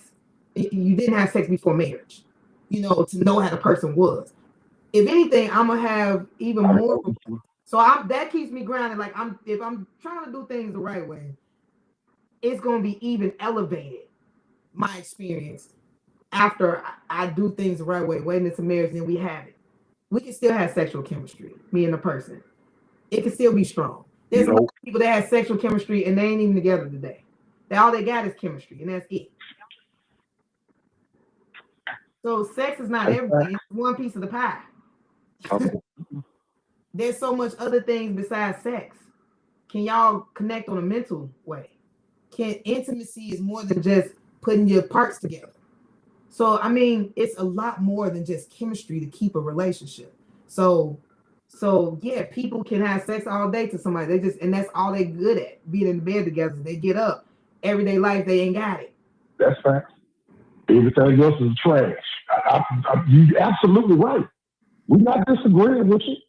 I agree with your stance is correct. You are actually supposed to be the way you are. But you know, okay. So you kind of miss that wonder, miss. You miss that wonder. You 42 now. 32. You know, you meet a 42-year-old man. That's gonna be a whole different. It's gonna be an issue. I feel you. Especially to the right man. I'm happy I didn't lose it at 32 or 31 or whatever, because the person I was with wasn't worthy of it. Just so I can say I lost it. And now I lost it. Now I got that out the way. Now I'll be ready for my real husband, my real mate. What's the point of giving something special to somebody who is not deserving? Just so I can say, okay, got that out the way. Now I won't be acting crazy when I finally be with the person who I'm supposed to be crazy over anyway.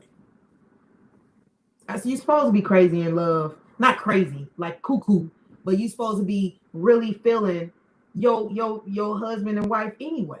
That's good. So the problem is when people are having that feeling and that's not their mate.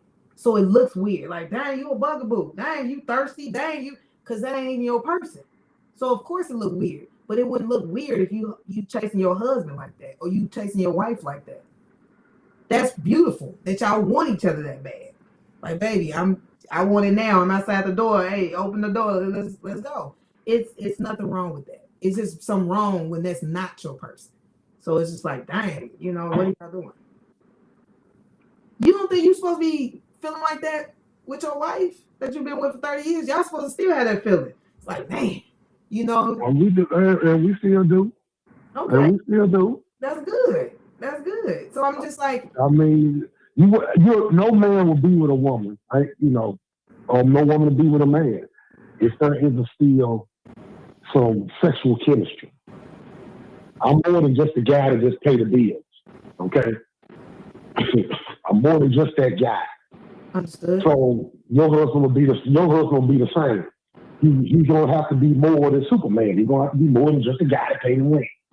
And that's he's going to have to tend to your emotions and all of that, and deal with your crazy side. Everybody got something they're dealing with. I get it. Mm-hmm. Right. But I could have been married before. So I'm happy that I'm in a state where I ain't even got to play those games of the emotional roller coaster. You know. But you don't think he's playing a game now? I mean, dating, period. I mean, if you date a guy and you tell him up front what you about, and he don't walk out that door or give it some serious thought, then you already know from your age level, he thinks he got something soft to play with. So you got to find it to your own mind. So he can't come to you on no stupid. To your point, my dad told me, do not tell a guy that I am a virgin. He said, don't tell people that. And when I was on the Steve Harvey, he told me, don't tell a guy that I'm a virgin. He said, you ain't got to share that or disclose that with a man until y'all get to that level where it's hot and heated. And then he just like, you know, you can then tell him then. But even if y'all not on that level yet and stuff, you ain't got to come in the door telling them that. I mean, I'm pretty Oh sure. yeah, I agree with that. I agree Not with on that. the first date, y'all sitting there eating a sandwich or steak, and by the way, I'm a virgin. No, that's not the time to tell this person. But it also ain't the time to tell them after you 80, 90, 120 days into a relationship with this person. I hear that. People start thinking, okay, what's wrong with me? Why doesn't she want to be with me? A real man ain't gonna never ask his woman for no sex. Let me tell you that up front. He's gonna pull out his stuff and show it to you and all that crazy mess. That's not a man. Right. Real man is not gonna do that. A real man is just like a real woman. A real man walk in the room, every woman in that room knows. You don't have to say a word. That's a man right there, girl. Mm-hmm. And when he talk to you, he's gonna talk to you like a man. He's not gonna talk to you like a boy, like he's a little boy. Let me show you my internet pictures. Look, let me go in the store and get some gum and come out with condoms. See, that's childish. That's boy shit. That's not man stuff. Right. A man will play this game with you for so long, and then he's gonna say, "Hey, baby, I'm feeling like this and blah blah blah." You tell him that's his. Then it's on him. So if he moves forward with you, you also gonna be looking at him at a different light now. You already told him the secret. You already know he ain't gonna do no bouncing. So I'm gonna see if he gonna come on with it, because somewhere along the time he just got to have you, here come that ring. That's the way it's supposed to be, and I'm assuming that's the way it's supposed to go in your head. Yeah. So correct? It's just it's a wild situation, and I mean that's why it takes a special man in this situation. I mean, I feel like I'm a special woman, and it takes a special man to deal with me. And I mean, I feel like God got somebody for me. We good. I have been in situations where I told the person up front, like we've talked on the phone for a little bit and stuff. He said he was celibate. He told me that first, and then I was like, oh well, maybe he'll be okay with this, And then we went out to eat and stuff, and then he started saying, yeah, I'm celibate, but I'm not. I don't believe in them people that be like, hey, I'm gonna wait for marriage and this and that and that. Mm-hmm. He said, what you think about that? And I said, oh, that's the type of person I am. And he was just like, oh, check please. What you trying to do? You trying to get a free meal out of me? I was like, excuse you? Wow. You the one that told me you was celibate. We on the same. Like I said, there's a difference between a boy and a man. A steak dinner don't phase no man. If he like you, okay? Mm-hmm. $200, $300 at a restaurant don't phase no man when he likes you. And we would you or not. Like that, where he was spending money. Like, no, we was talking over some drinks, and and so yeah, he started calculating. Well, at least when we walking back to the car, he said, well, at least I met somebody cool, and he was talking about the bartender. Well, at least I got out the house tonight, and at least this and that. I'm like, this loser, and I think he was like 52, 51. I was just like, you too old for that. Like, why are you? Facts. That's facts. He's too old for that nonsense. Now, did he pay for the meal, or you had to pay for your own meal? No, he paid for it. Okay. But I was like, man, this dude whack. Like, and I never talked to him again. Yeah, we never talked again. I'm like, mm-mm.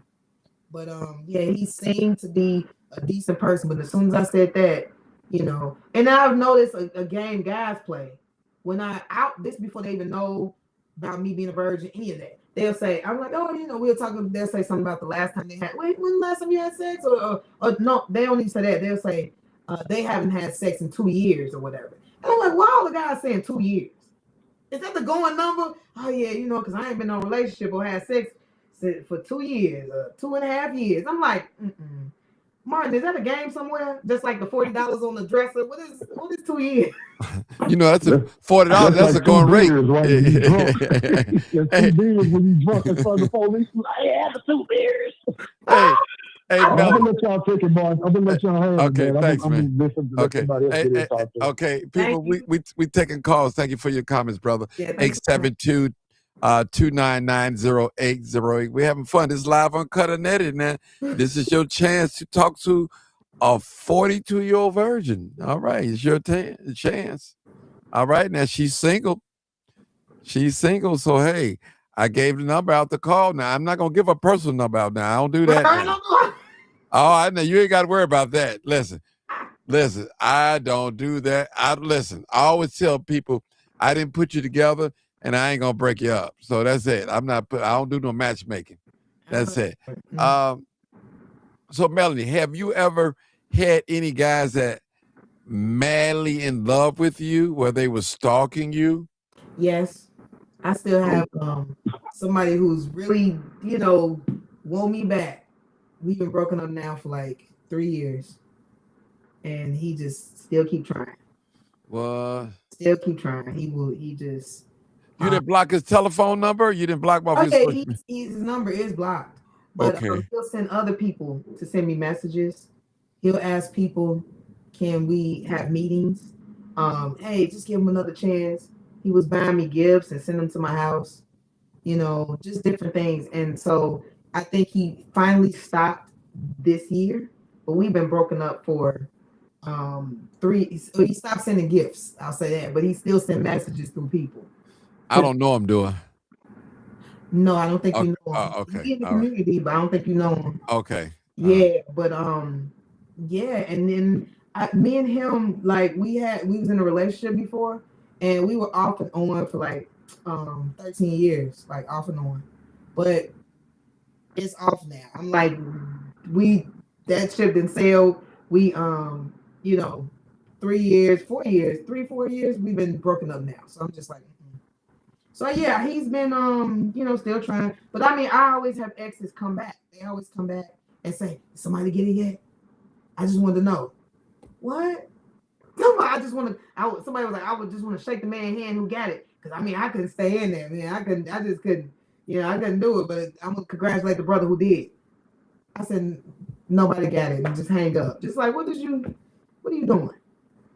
So, and then since his book came out, people, hitting me up from the past. Hey, girl, hey, how you been doing? And I'm sorry for how things played out, but so what's up? And what I'm like.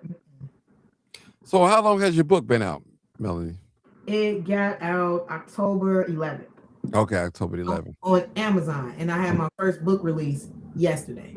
Okay, wow. On your birthday? On my birthday. Oh, wow. Right. Yeah, on my birthday. How I know the book came about, I was seeing you on a radio station. I was seeing one of these radio stations or something. I was like, man, Melanie's life without sex. I said, she's still a virgin. That's the same thing I said about man. I said, she's still a virgin. I thought she probably been and gave it up by now. Yeah. All right, it's definitely been a thought. I told you like before I guess we was on the air. I was saying I was thinking about giving it up before I turned 40 because I didn't want to be that movie. And right. Like, the movie, the 40-year-old virgin, that's gonna be you. I said, no, it's not. So I thought about giving it up. I was like, I'll give it up the night before I turned 40. And that was some immature, silly thinking. I'm like, no, I can't let these people knock me off my square because of a stupid movie. No.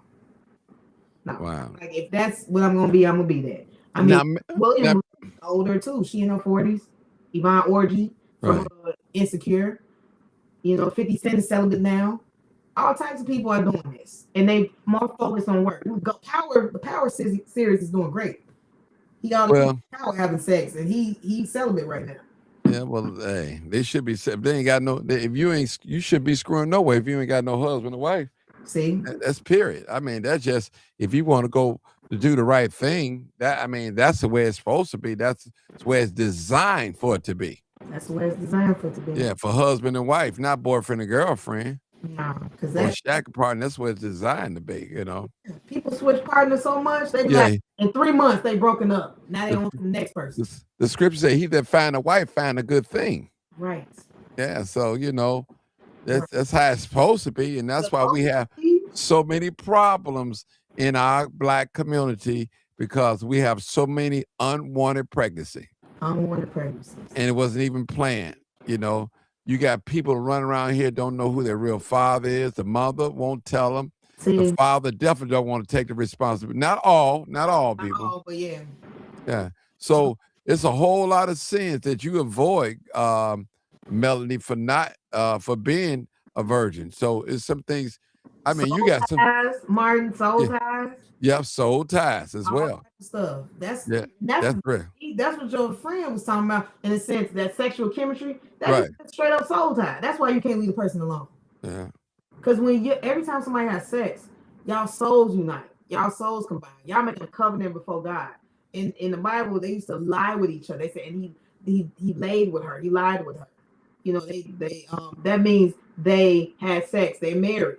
So there was the hymen being broke. The blood was shed. That's a covenant before God. So how many covenants people making with so many different people breaking covenants every day, or every 3 months, or every 6 months when they get a new partner. Mm-hmm. So it's like now you got all these different characteristics of the other person you slept with on you now. Mm-hmm. So that sexual chemistry could have been a straight up soul tie that he was talking about. Definitely, most definitely. I want you guys to wish Melanie happy birthday. Make sure you put it in the comments, people. She really deserves it. Thank you. She really deserves it. Happy birthday. Somebody said they looking for a wife, Melanie. Call in, man. Maybe you can match up. Call in, brother. I seen some on 817. Instagram too, Martin. It was this dude. He funny. He created a dating app because he said, and he's the only dude on the dating app with all these women. And he said, I'm gonna find a wife this year. What? Oh wow! Send me that link. I'm gonna check out. Yeah, that's all right. I will. I'm gonna send it. I see on Instagram. Melanie, you gonna be too popular to get on the dating app now. Your face all out here. You gonna be too popular now. Hey, you know what? I just want that one guy, and I'll be done. Let's have them twins, them triplets, and be done. And see, that's another thing I run across. It'd be a good guy, but he say, man, you really want some kids? I'm done with that. I'm almost done with child support. My son about to be 18. I'm like, come on. So I run into people that have been married, divorced, they don't want no more kids. Some people. So that's why I went even young. I was just like, if I find a mature 20s, late 20s, 30s, whatever year old, if they mature enough, they like, hey, let's start a family. They're at the age of starting a family. I'm like, let's do it. Mm-hmm. Wow. You risking your life. Yeah, well. What? Risking my life? Yeah. What you mean? Mm-hmm. Well, I just saying. At 42 years old, that's a risk of your life to have a child. That's fact. That's fact. Well, I don't know. The thing is, you got to get to know the person. I don't want to just pick any old body either. Just because I'm like, oh, I'm 42. Let me go marry somebody tomorrow. I got people that want to marry me today, but I don't want to just grab somebody, get married, and get divorced. It don't make no sense.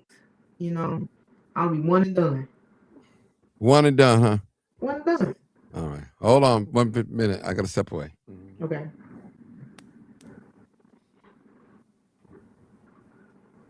I guess it's just me and you, then. Hey, what you want to talk about, brother? What you want to talk about? It never dawned on me that you would still want to have children at your age.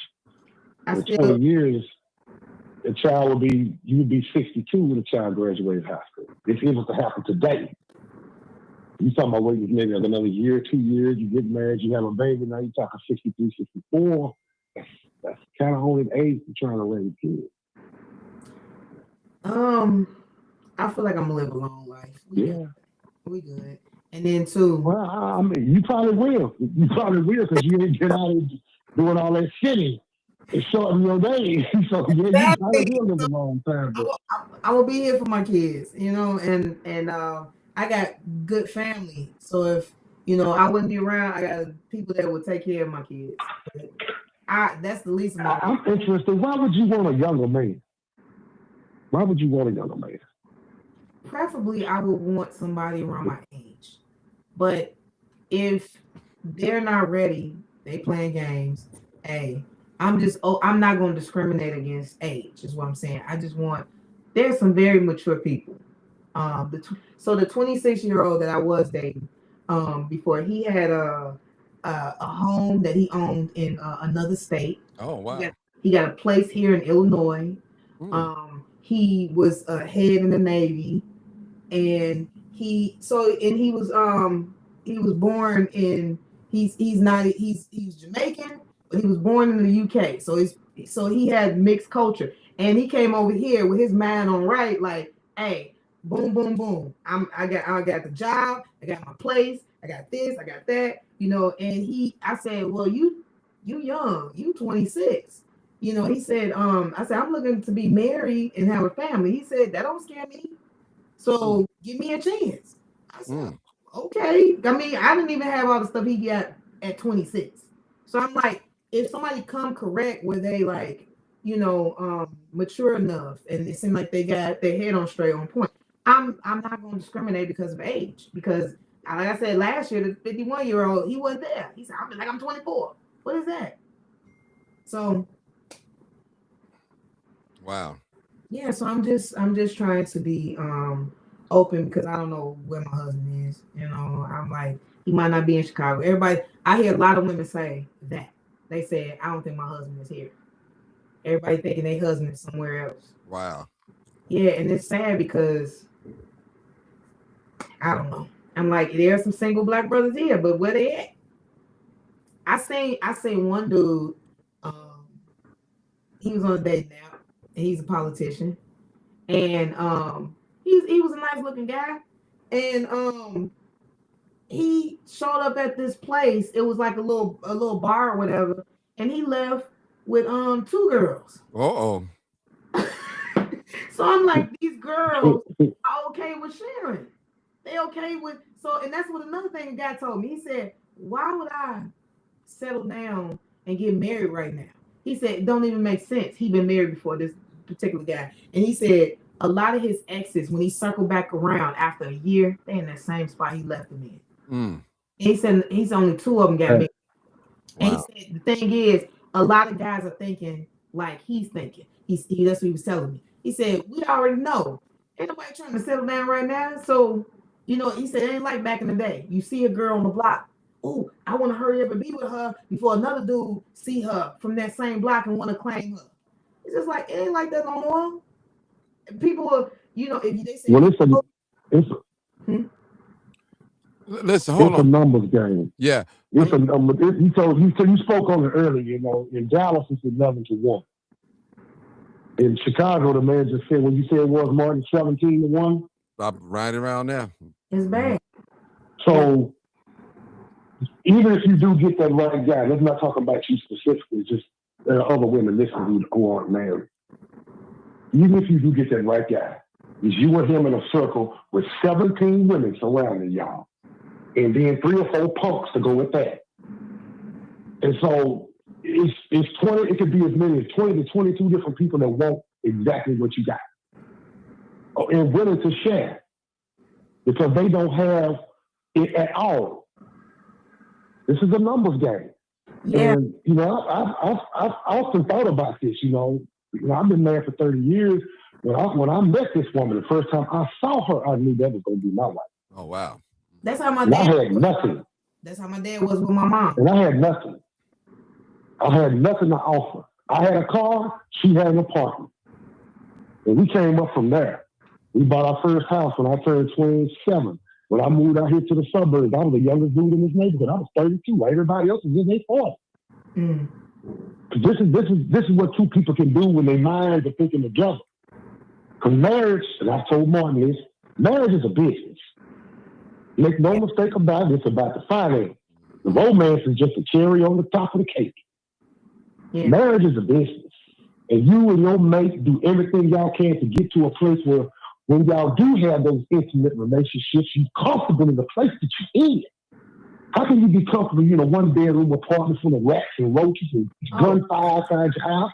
That ain't no conducive, area for intimacy and love. That's stressful. Yeah, that is. So, sound like a stressful environment. You on the right path, and you've been on this path for a very, very long time. And I applaud you because the Bible clearly states right there, fornicators will not inherit the kingdom. That was Jesus, out of Jesus' own mouth. Fornicators will not inherit the kingdom. Fornicators. So you on the right path to get to where you ultimately want to be, and I'm hoping and praying that you meet somebody closer to your age. Yeah. Some dude, 31, 30, y'all will be into a relationship or married for 1 or 2 or 3 years, and I promise you, when you see a 35-year-old walk by with the 17 people that surrounding y'all, that could be a problem. Yeah. That could just be an issue. Well, it's a numbers game. If you really take a person, don't don't take it personal. It's a numbers game. I And the sanctity of marriage is never going to discourage somebody else from trying to be with your mate. They like them so much, and they want to be with them so much, they'll take any little piece of their time that they're willing to give. understood. Yeah. No, I hear you. But go ahead, Mark. You back now. Okay. You finished eating, Yeah, brother? yeah, I'm back. Yeah, I had eaten a You piece of finished it. eating? Yeah. Okay. Yeah. And that was my my Go ahead, nephew. bro. My nephew had some pizza, man, barbecue cheese pizza. I said I'll take a piece That of that. sounds good. Yeah. Yeah. All right. I know that's right. all right. That sounds good. Go ahead, bro. Let's answer this question. So, what advice have you for young women walking in your path but not actually dating? So just be careful. Be careful. You got to think things through. Know where you're going. Let other people know. So okay, you said that are not dating. Yeah. So not dating. Think about what kind of man you want. Think about what you're interested in. And then sometimes it takes time when you get to dating people, you tend to learn like, oh, I like this about that guy. I may not have liked the guy in his entirety, but that was cool about him. It'd be nice if I had somebody else that had that same characteristic. That was really nice. So I mean, I would say before you date, learn your love languages. So there's a book called Love Language by Gary Chapman, and learn about yourself. How do you need love communicated to you? So somebody might be trying to get with you and they keep giving you gifts, but no, your love language is acts of service. So you wonder why you're not feeling that guy. And it could be because he's not speaking your language. So acts of service could be just somebody just being there for you when you need them. They remember what y'all talked about, they're listening, and they just help you, and you don't even have to ask them for help, they just help. So it's just different things that you can start doing, learning about yourself, what you like, your likes, your dislikes, because that's the type of stuff that's questions that's going to come up in dating. Now people are starting to be hip to the love language, and they'll ask you, hey, what's your love language? If they're interested and they want to know more about you. Hey, what do you like to do? What's your hobbies? Where would you like to go on a date? What would you so if you see something that you absolutely would not want, like I absolutely don't want to date an atheist, and I know that. So when you hear off the bat, that's a red flag, and that means you don't need to invest your attention or emotions with that person. So don't even waste time. Kind of know what you're looking for before you go look. I think that's a good question. Now, Melanie, now suppose you have a guy that he fits all your criteria, but Christianity. So you wouldn't want to be bothering him. You said no. And so weird enough, sometimes I'll try to get a guy to go to church or something like that. Because they used to be Christian in church, and I'm like, come on back, let's try it again. Maybe it was a church you was at, you didn't like it or something. Just come on. But then sometimes you don't want to bring somebody to your private, intimate, spiritual place, because if y'all not gonna work out, then then it's just like, dang, I don't want to leave my church because you here, because it's gonna be weird. So I mean, depending on how serious you want to take the person. But if the person is not an atheist, if the person is not totally off base of your beliefs, like, hey girl, I believe in Jesus, I believe in God.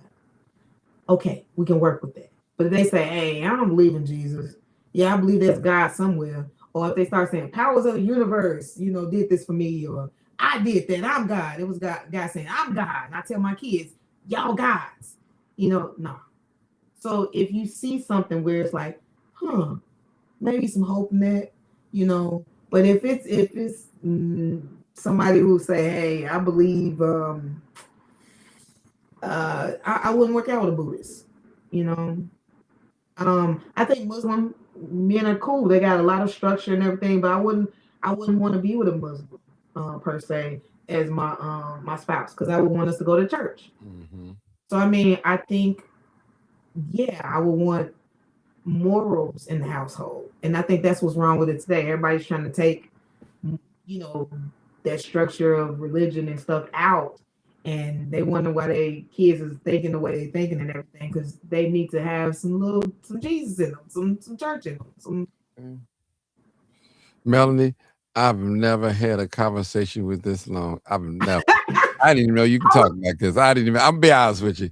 Every time I see you, always smiling. You know, you give me a hug or something. Melody, I promise you, just sitting here listening to you talk freely, I was like, man, is this the Melody I know? Oh, okay. Because you always that cheery person. You taking your look, your with your camera and all that. You looking, never get caught up in no mess. I've never heard you in no mess or, no he said, she said stuff. None of that. You always in and you always out. You do your thing.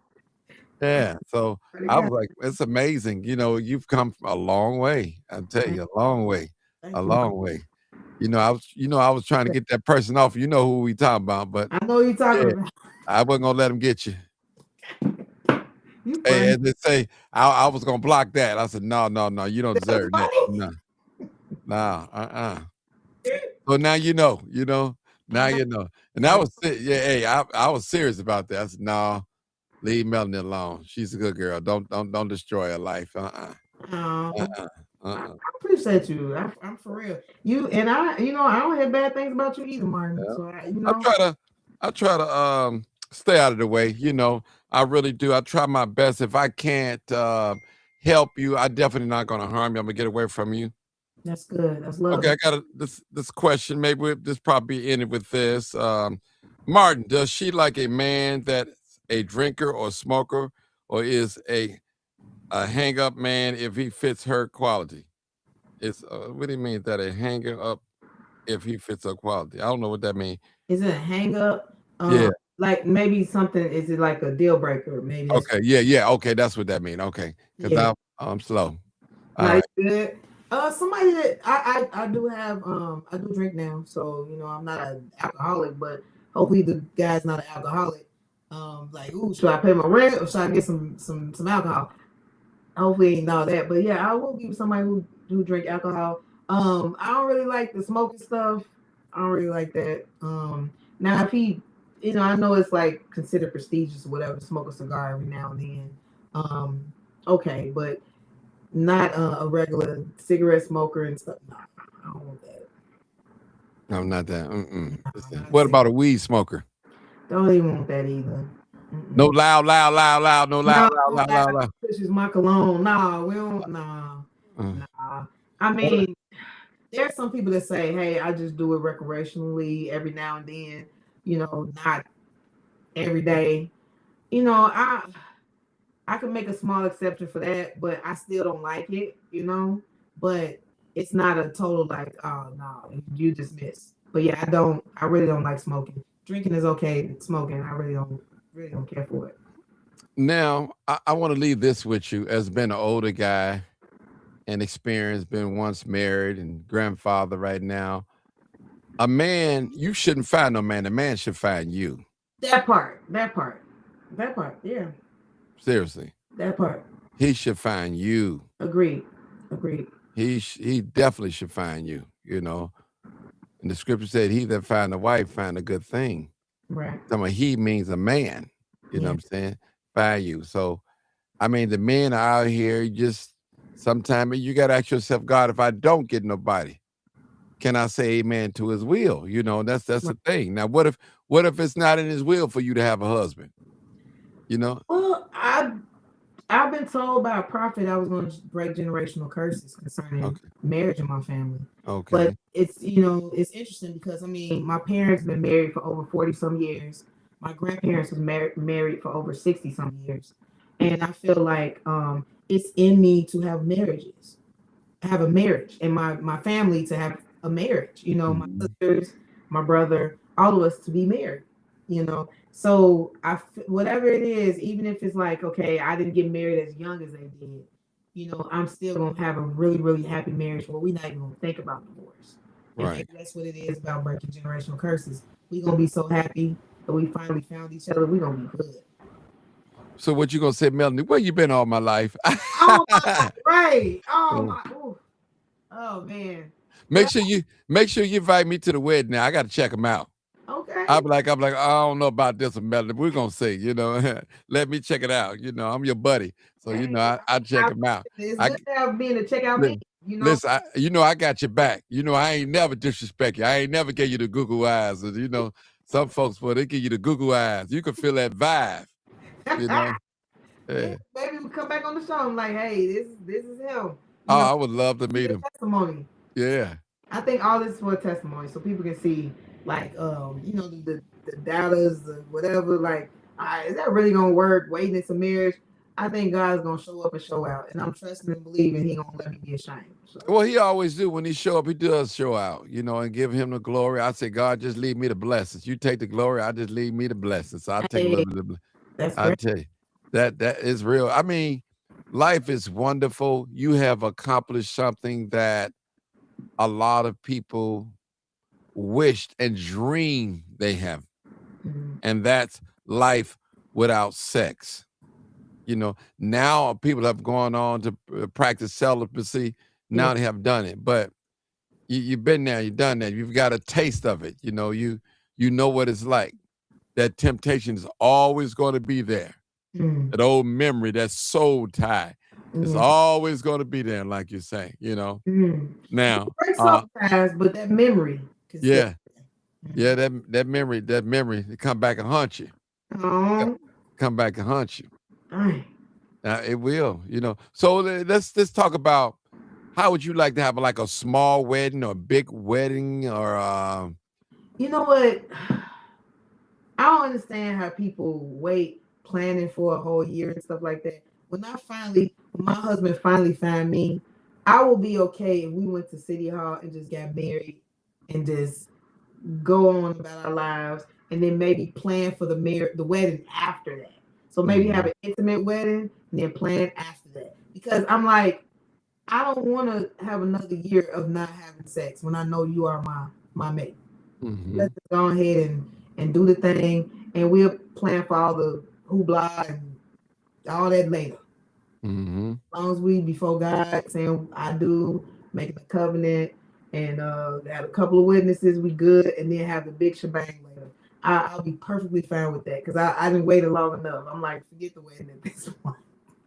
I got a friend, she lives in Atlanta. She might be listening in, and she told me she's well off, and she said, well, Martin, she said, I've been married. She's been married. She's widowed now. And she said she never really experienced real love. Wow. She said all the material things that I have, she said, I'm willing to give them up just to find real love. She said, I go move in a 1-bedroom house with my husband if he loved me and I love him. That's what she told me. And she, and I was like, man, that is deep. She said, because the man that she was married to, he really didn't love her, and she didn't love him like that. They was together, and some preacher told her, God told me you're going to be a wife, and he was cheating on her and all that. So, she told me, she said, Martin, every man that I had, they chose me, but I didn't like them like that, And she said, I was the type of person that I couldn't say no, but now that I've been there. I've been there where that reminds me kind of that Luther Vandross song, House is Not a Home. But what you just said, I've been there. I feel like all the relationships I've been in, majority of them, with maybe the exception of one, I was coerced into them. I didn't necessarily choose to be in those relationships. The person will be like, hey, we've been on a few dates, and if you don't want to talk to me, then, I'm going to talk to this girl over here, and I'm just like, well, I do enjoy your company, and I don't want you to go nowhere, so maybe we should be together. And then, okay, we together. And it's just like, I didn't really decide, like, as a bold statement, it's my man. And then I'm living in the whole thing of embarrassment if they, hey, yeah, let's take a picture together. No, let's not take a picture together. Or no, let's not post together. No, let's not do. Everybody ain't got to know we good. And it's just like, that's not no way to be in a relationship. And so it's like, I do want that relationship where I'm like, I'm not embarrassed. I'm proud to call this person my man. We happy. And it's not like I was just coerced into something because I didn't want to see them go. Mm, okay. Yeah, well, that's the person told me. I couldn't believe it. She told me that. I was like, oh, wow. She Mm. said, Martin, I just want to be happy, live my best days out. I don't know if she said best days, but she did say she wanted to be happy, in love, genuinely in love with the man, and the man in love with her, because Mm. she wants to experience that, you know. And she's very prosperous. She's got everything. She Yeah. got all the wealth and fame, and she's Yeah. doing great for herself. Great for herself, and she want to experience real love. That's sad to not Yeah, that. yeah, And that's even with the people that have sex. right, They have sex, but they not making love, as people say. So right. I would want to wait to just have all that versus just have you just let somebody pound on you for no reason. Right. Yeah. The man said pound. That's good. Hey, Melody, we gotta do this again, though. We're Me gonna we too. gonna we gonna go. I promise you. Maybe next week we come back on and we're gonna go a little deeper. But listen, my crowd is the night crowd. I have sometimes we start at 10:30, 11 o'clock. We be on to 2 or 3 o'clock in the morning. Then we really can talk. Oh, We could really talk then. Really right now we just being sophisticated right now, and you were just keeping it clean. But the dirty talk is when the midnight hour come on. They just talk, okay. because a lot of young ladies, you're an example to a lot of you are truly an example to a lot of young women. They really have this wish they would have held out. you know, a lot of pain and agony. You're bringing an unwanted pregnancy into the world, and your emotions are everywhere. And this guy is not stepping up to the plate. Yeah. He don't want to be a father. He wants this woman and that woman and this woman, and it's just so. It's a Oh, lot. yeah. I heard something too. Somebody for their first time got herpes from somebody. So it's just Wow. it's just it's sad. Wow. It's sad. It's sad. It's sad. It need to be out there. And I was talking to a young lady, um, and she was saying that, which makes sense. There are people out here that have STDs. There are people out here that have AIDS, HIV. Who are they? We hear about that. We hear the numbers, but they are out here. They out there, and they don't look like they got it. A lot of these Right. people, Right. they don't look like that. I remember when I was in what was it? When I was in, I think, elementary school. I think fifth to sixth grade, and this guy took this girl to prom. She was beautiful. She like a pageant winner. She was a black sister. She had long pretty hair. She was cute, and they had sex for their prom night, and the girl that gave that man HIV. Wow. And they showed us that when we was in elementary school. I'm like, kids need to see that Right. nowadays to know, like, HIV and AIDS ain't got no look. Mm-hmm. There's some people that do look sick with it, but then there's some people look totally fine. And medicine can have people having it look like they ain't got nothing. So I mean, you just gotta be careful. You gotta really, really be careful. Because some people will tell you and some people won't. Mm-hmm. They won't, because they just like. And then I've heard too, some people feel like they don't have to tell you, especially if you don't ask no questions. Mm-hmm. But then people embarrassed to ask the question. They tell me, well, it's their fault they got it because they shouldn't be having unprotected sex with somebody they don't really know. They should Mm-hmm. ask some questions. It ain't my fault they ain't asked no questions. They're just willing to sleep with anybody they just met. And so that's the mindset of some of these people. And you Exactly. can't take people to court no more if you get HIV or AIDS. It's not a death sentence no more. So they got rid of that because they said now you can get medication where it can get undetectable or it can't be passed to another human being. So if you keep taking the medicine, you can get to that. So it's not killing you no more. So you can't even take people to court if they give you HIV and they knew they had it. That's terrible. I often wonder. I was trying to figure out, how do they have a medicine that can go under. You can take medicine, it's undetected, but it can't kill you. That cure. That's what I want to understand. I just didn't understand that. Maybe they want you to keep coming back and keep coming back and get that medicine, Keep coming back. right? And Because if you miss out on that medication, it can be detectable, I guess, again. right, and that and if you take that medicine, eventually you're gonna be on dialysis too. It's terrible. Yeah, because all that medication and messing up your kidneys and all that, you're gonna be on dialysis. Yeah, I had a cousin. I think he was taking like what 14 pills a day. He had Mm, HIV. It had become full blown AIDS. So I'm like, uh, and he had to keep taking that until yeah, and then he became undetectable, you know. But it's just like all them pills, and one pill can have a side effect. So right. that many, That's true because all medicine have, have a side effect. Yeah. yeah, That's, yeah. So I'm just like this. that's It's sin. I it's call it sin. The sin. That sin is take well they said, I'll leave you with this quote. It said, sin will keep you longer than you want to stay. It will take you further than you want to go and make you pay more than you're willing to pay. Sin. And that's the gospel truth. Any last words before we close out? I just want to tell everybody I call it sin. we already know And what is it?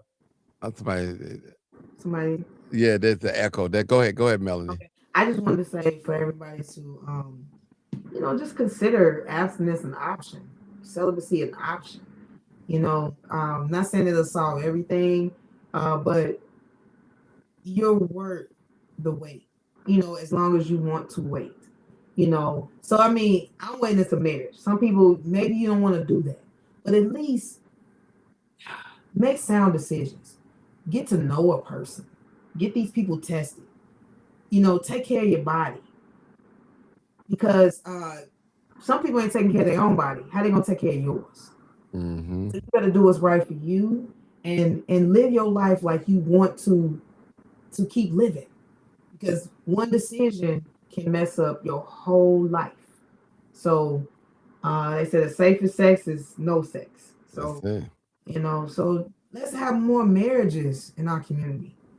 More positivity, not positive on having an STD or anything like that, and bring babies into two parent households if you can. Stuff happen, but just try to do the best you can. That's all. And thank you again, Martin, for having me. Thank you.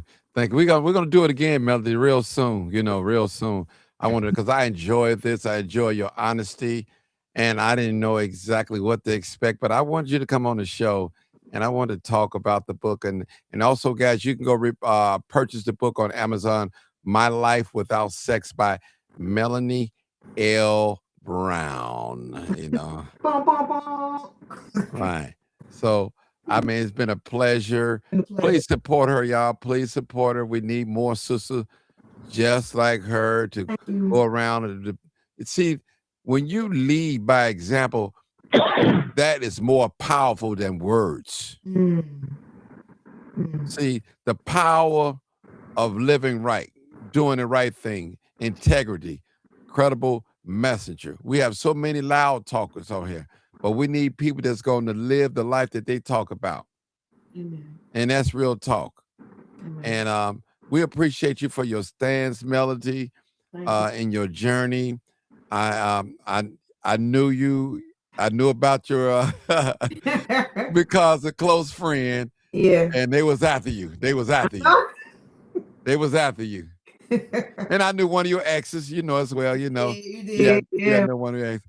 And he was so intimidated me talking. I said, "Man, you ain't got to worry about me. Listen, I don't do that. I respect sisters, and no, Oh man. no." So I appreciate you. That was a journey for you, huh?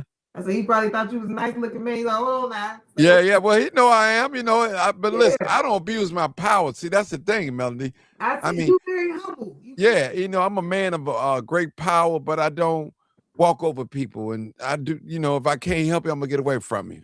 I'm not. Mhm. I'm not gonna take nothing from you. I'm not gonna get on the internet and dog and drag your name in the mud. That's just not me. I don't do that. I'd rather put you away quietly. Right. They say, "Where's so and so?" I don't know where she at. We ain't together no more. That's it. That's all they need to know. Well, why y'all ain't together? Never mind. Ask her if she wants See? you to know. And that's how I am too. I don't go and blast people on social media. I don't do none of that. People when I break up with people, or they be like trying to delete me as a friend off Facebook. Right. I know we about to end because they Well, think go ahead. you gonna blast me or something. I'm not gonna do that because that made me look foolish. Right. You're right. You're right. You're right. And that's how you do. And I think more and more of us that's dating and in the field of dating and we break up, don't go all on the internet and it's just too much confusion. And you're always gonna have people that agree with you, right or wrong, because they like you, they love you, they don't care if you're wrong in the two left shoes, they gonna go with you. I'm with Melanie. I don't care if she's right or wrong. I'm That's funny. Man, I enjoyed myself, I do Melody. too. I do. I'm looking forward to coming back. Thank you for the love. I appreciate you and blessings on everything you doing, Martin. Keep doing. Thank you.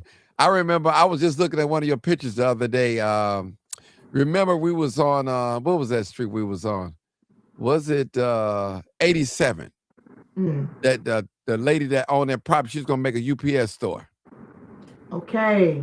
Remember, you were there, Sister Africa and another young lady. They were there. I still got the picture that you took and you sent it to me. You can't remember. She was I'm trying to think. I'm trying because my mind going to how was the picture? Like it was three of us. Okay, I'll send it to you. I'll send it to you. I still remember when you was holding the flag when we was in the protest. I got a good shot of you holding. Okay, cool. That's A lot of people don't listen. You remember when I ain't have all this, didn't you? Yeah, all the time. All right. We now, man, your head grew fast. Yeah, fast. But I had cut it off at one time. I cut it all off ball and started all over again. Yeah. What? Oh Wow. yeah. Oh yeah. Your hair grow back fast. Well, This as long as you go completely bald head, you be But when I look bald, it makes me I look just like my father when I get bald. When I look in the mirror, I say, man, I look just like my dad. Wow. Now I look like him, period. But when I go bald head, I was like, man, this is my you can look in the mirror. I was like, man, this is my father. Right. Yeah, all day. He could never deny me. Never. Wow. Now we look just alike. But he's deceased now. He's gone on. Oh, okay. God bless his soul. Hope he made it in. Matter of fact, he's been dead, but he died on December the 7th. So I just think about, Melanie, what I do, I never go to the grave site. I never do that because it brings up so much hurt and pain. Some people good at doing that. They go put flowers on a grave site. I don't do that. And my father, he didn't want to be buried in the ground. He wanted to be cremated. He said, don't be spending all that money and all that. Y'all can go use that money. Burn me up. That was his attitude. That's what he said. He was a man from the deep South. Wow. And he believed in simple things. See, that's why you like that. You got that southern hospitality in you. That's probably what it is. That's and my father, to me, he was the coolest man in the world. I mean, real cool. You could talk to him about anything. He was just real cool, laid back, not real loud or nothing. You really had to push a button for him to get loud. You wouldn't even know he in the house. He was just that cool, laid back, relaxed, And he was a observer of people. He can read you. He asked you a few little questions. It's always stem about where you work at.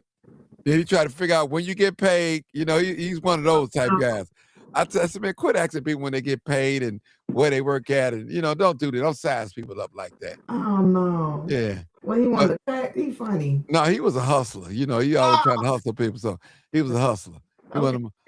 He was a hustler. My hustlers, they want to know where you get paid, how much you make. So they try to swindle you out of your money and gamble you. All types of stuff. He was a hustler.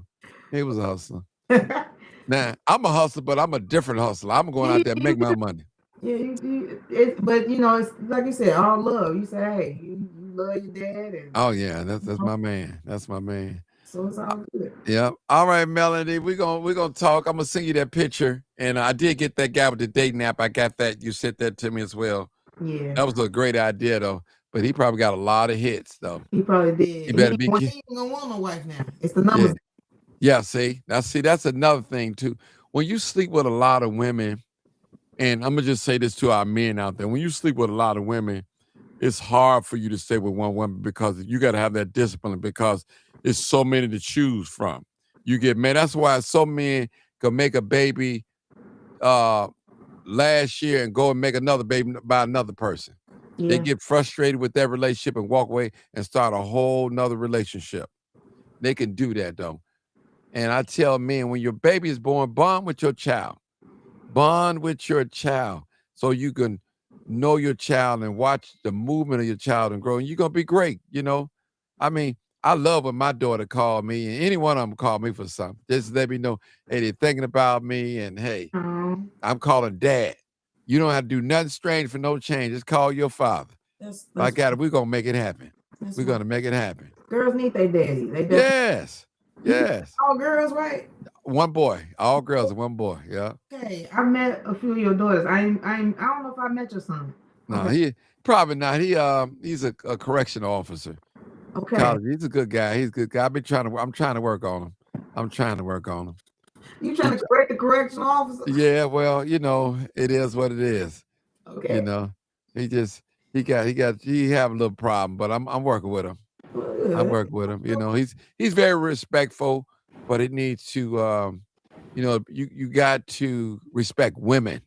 Okay. I want him to be more gentle when it comes to women. You have sisters, so you got to consider that.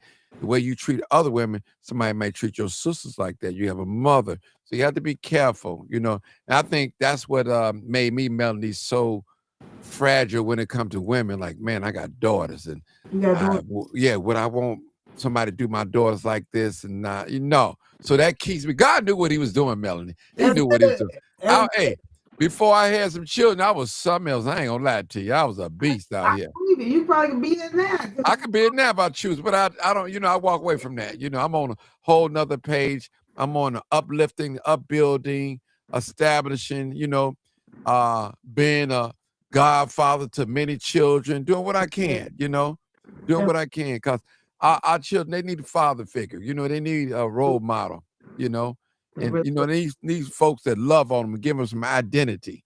That's what I do. I try to love on our young folks. They need it real bad. Oh, definitely. Teaching in school, these kids, man, they cussing, having sex, jagging off, like doing all types of stuff.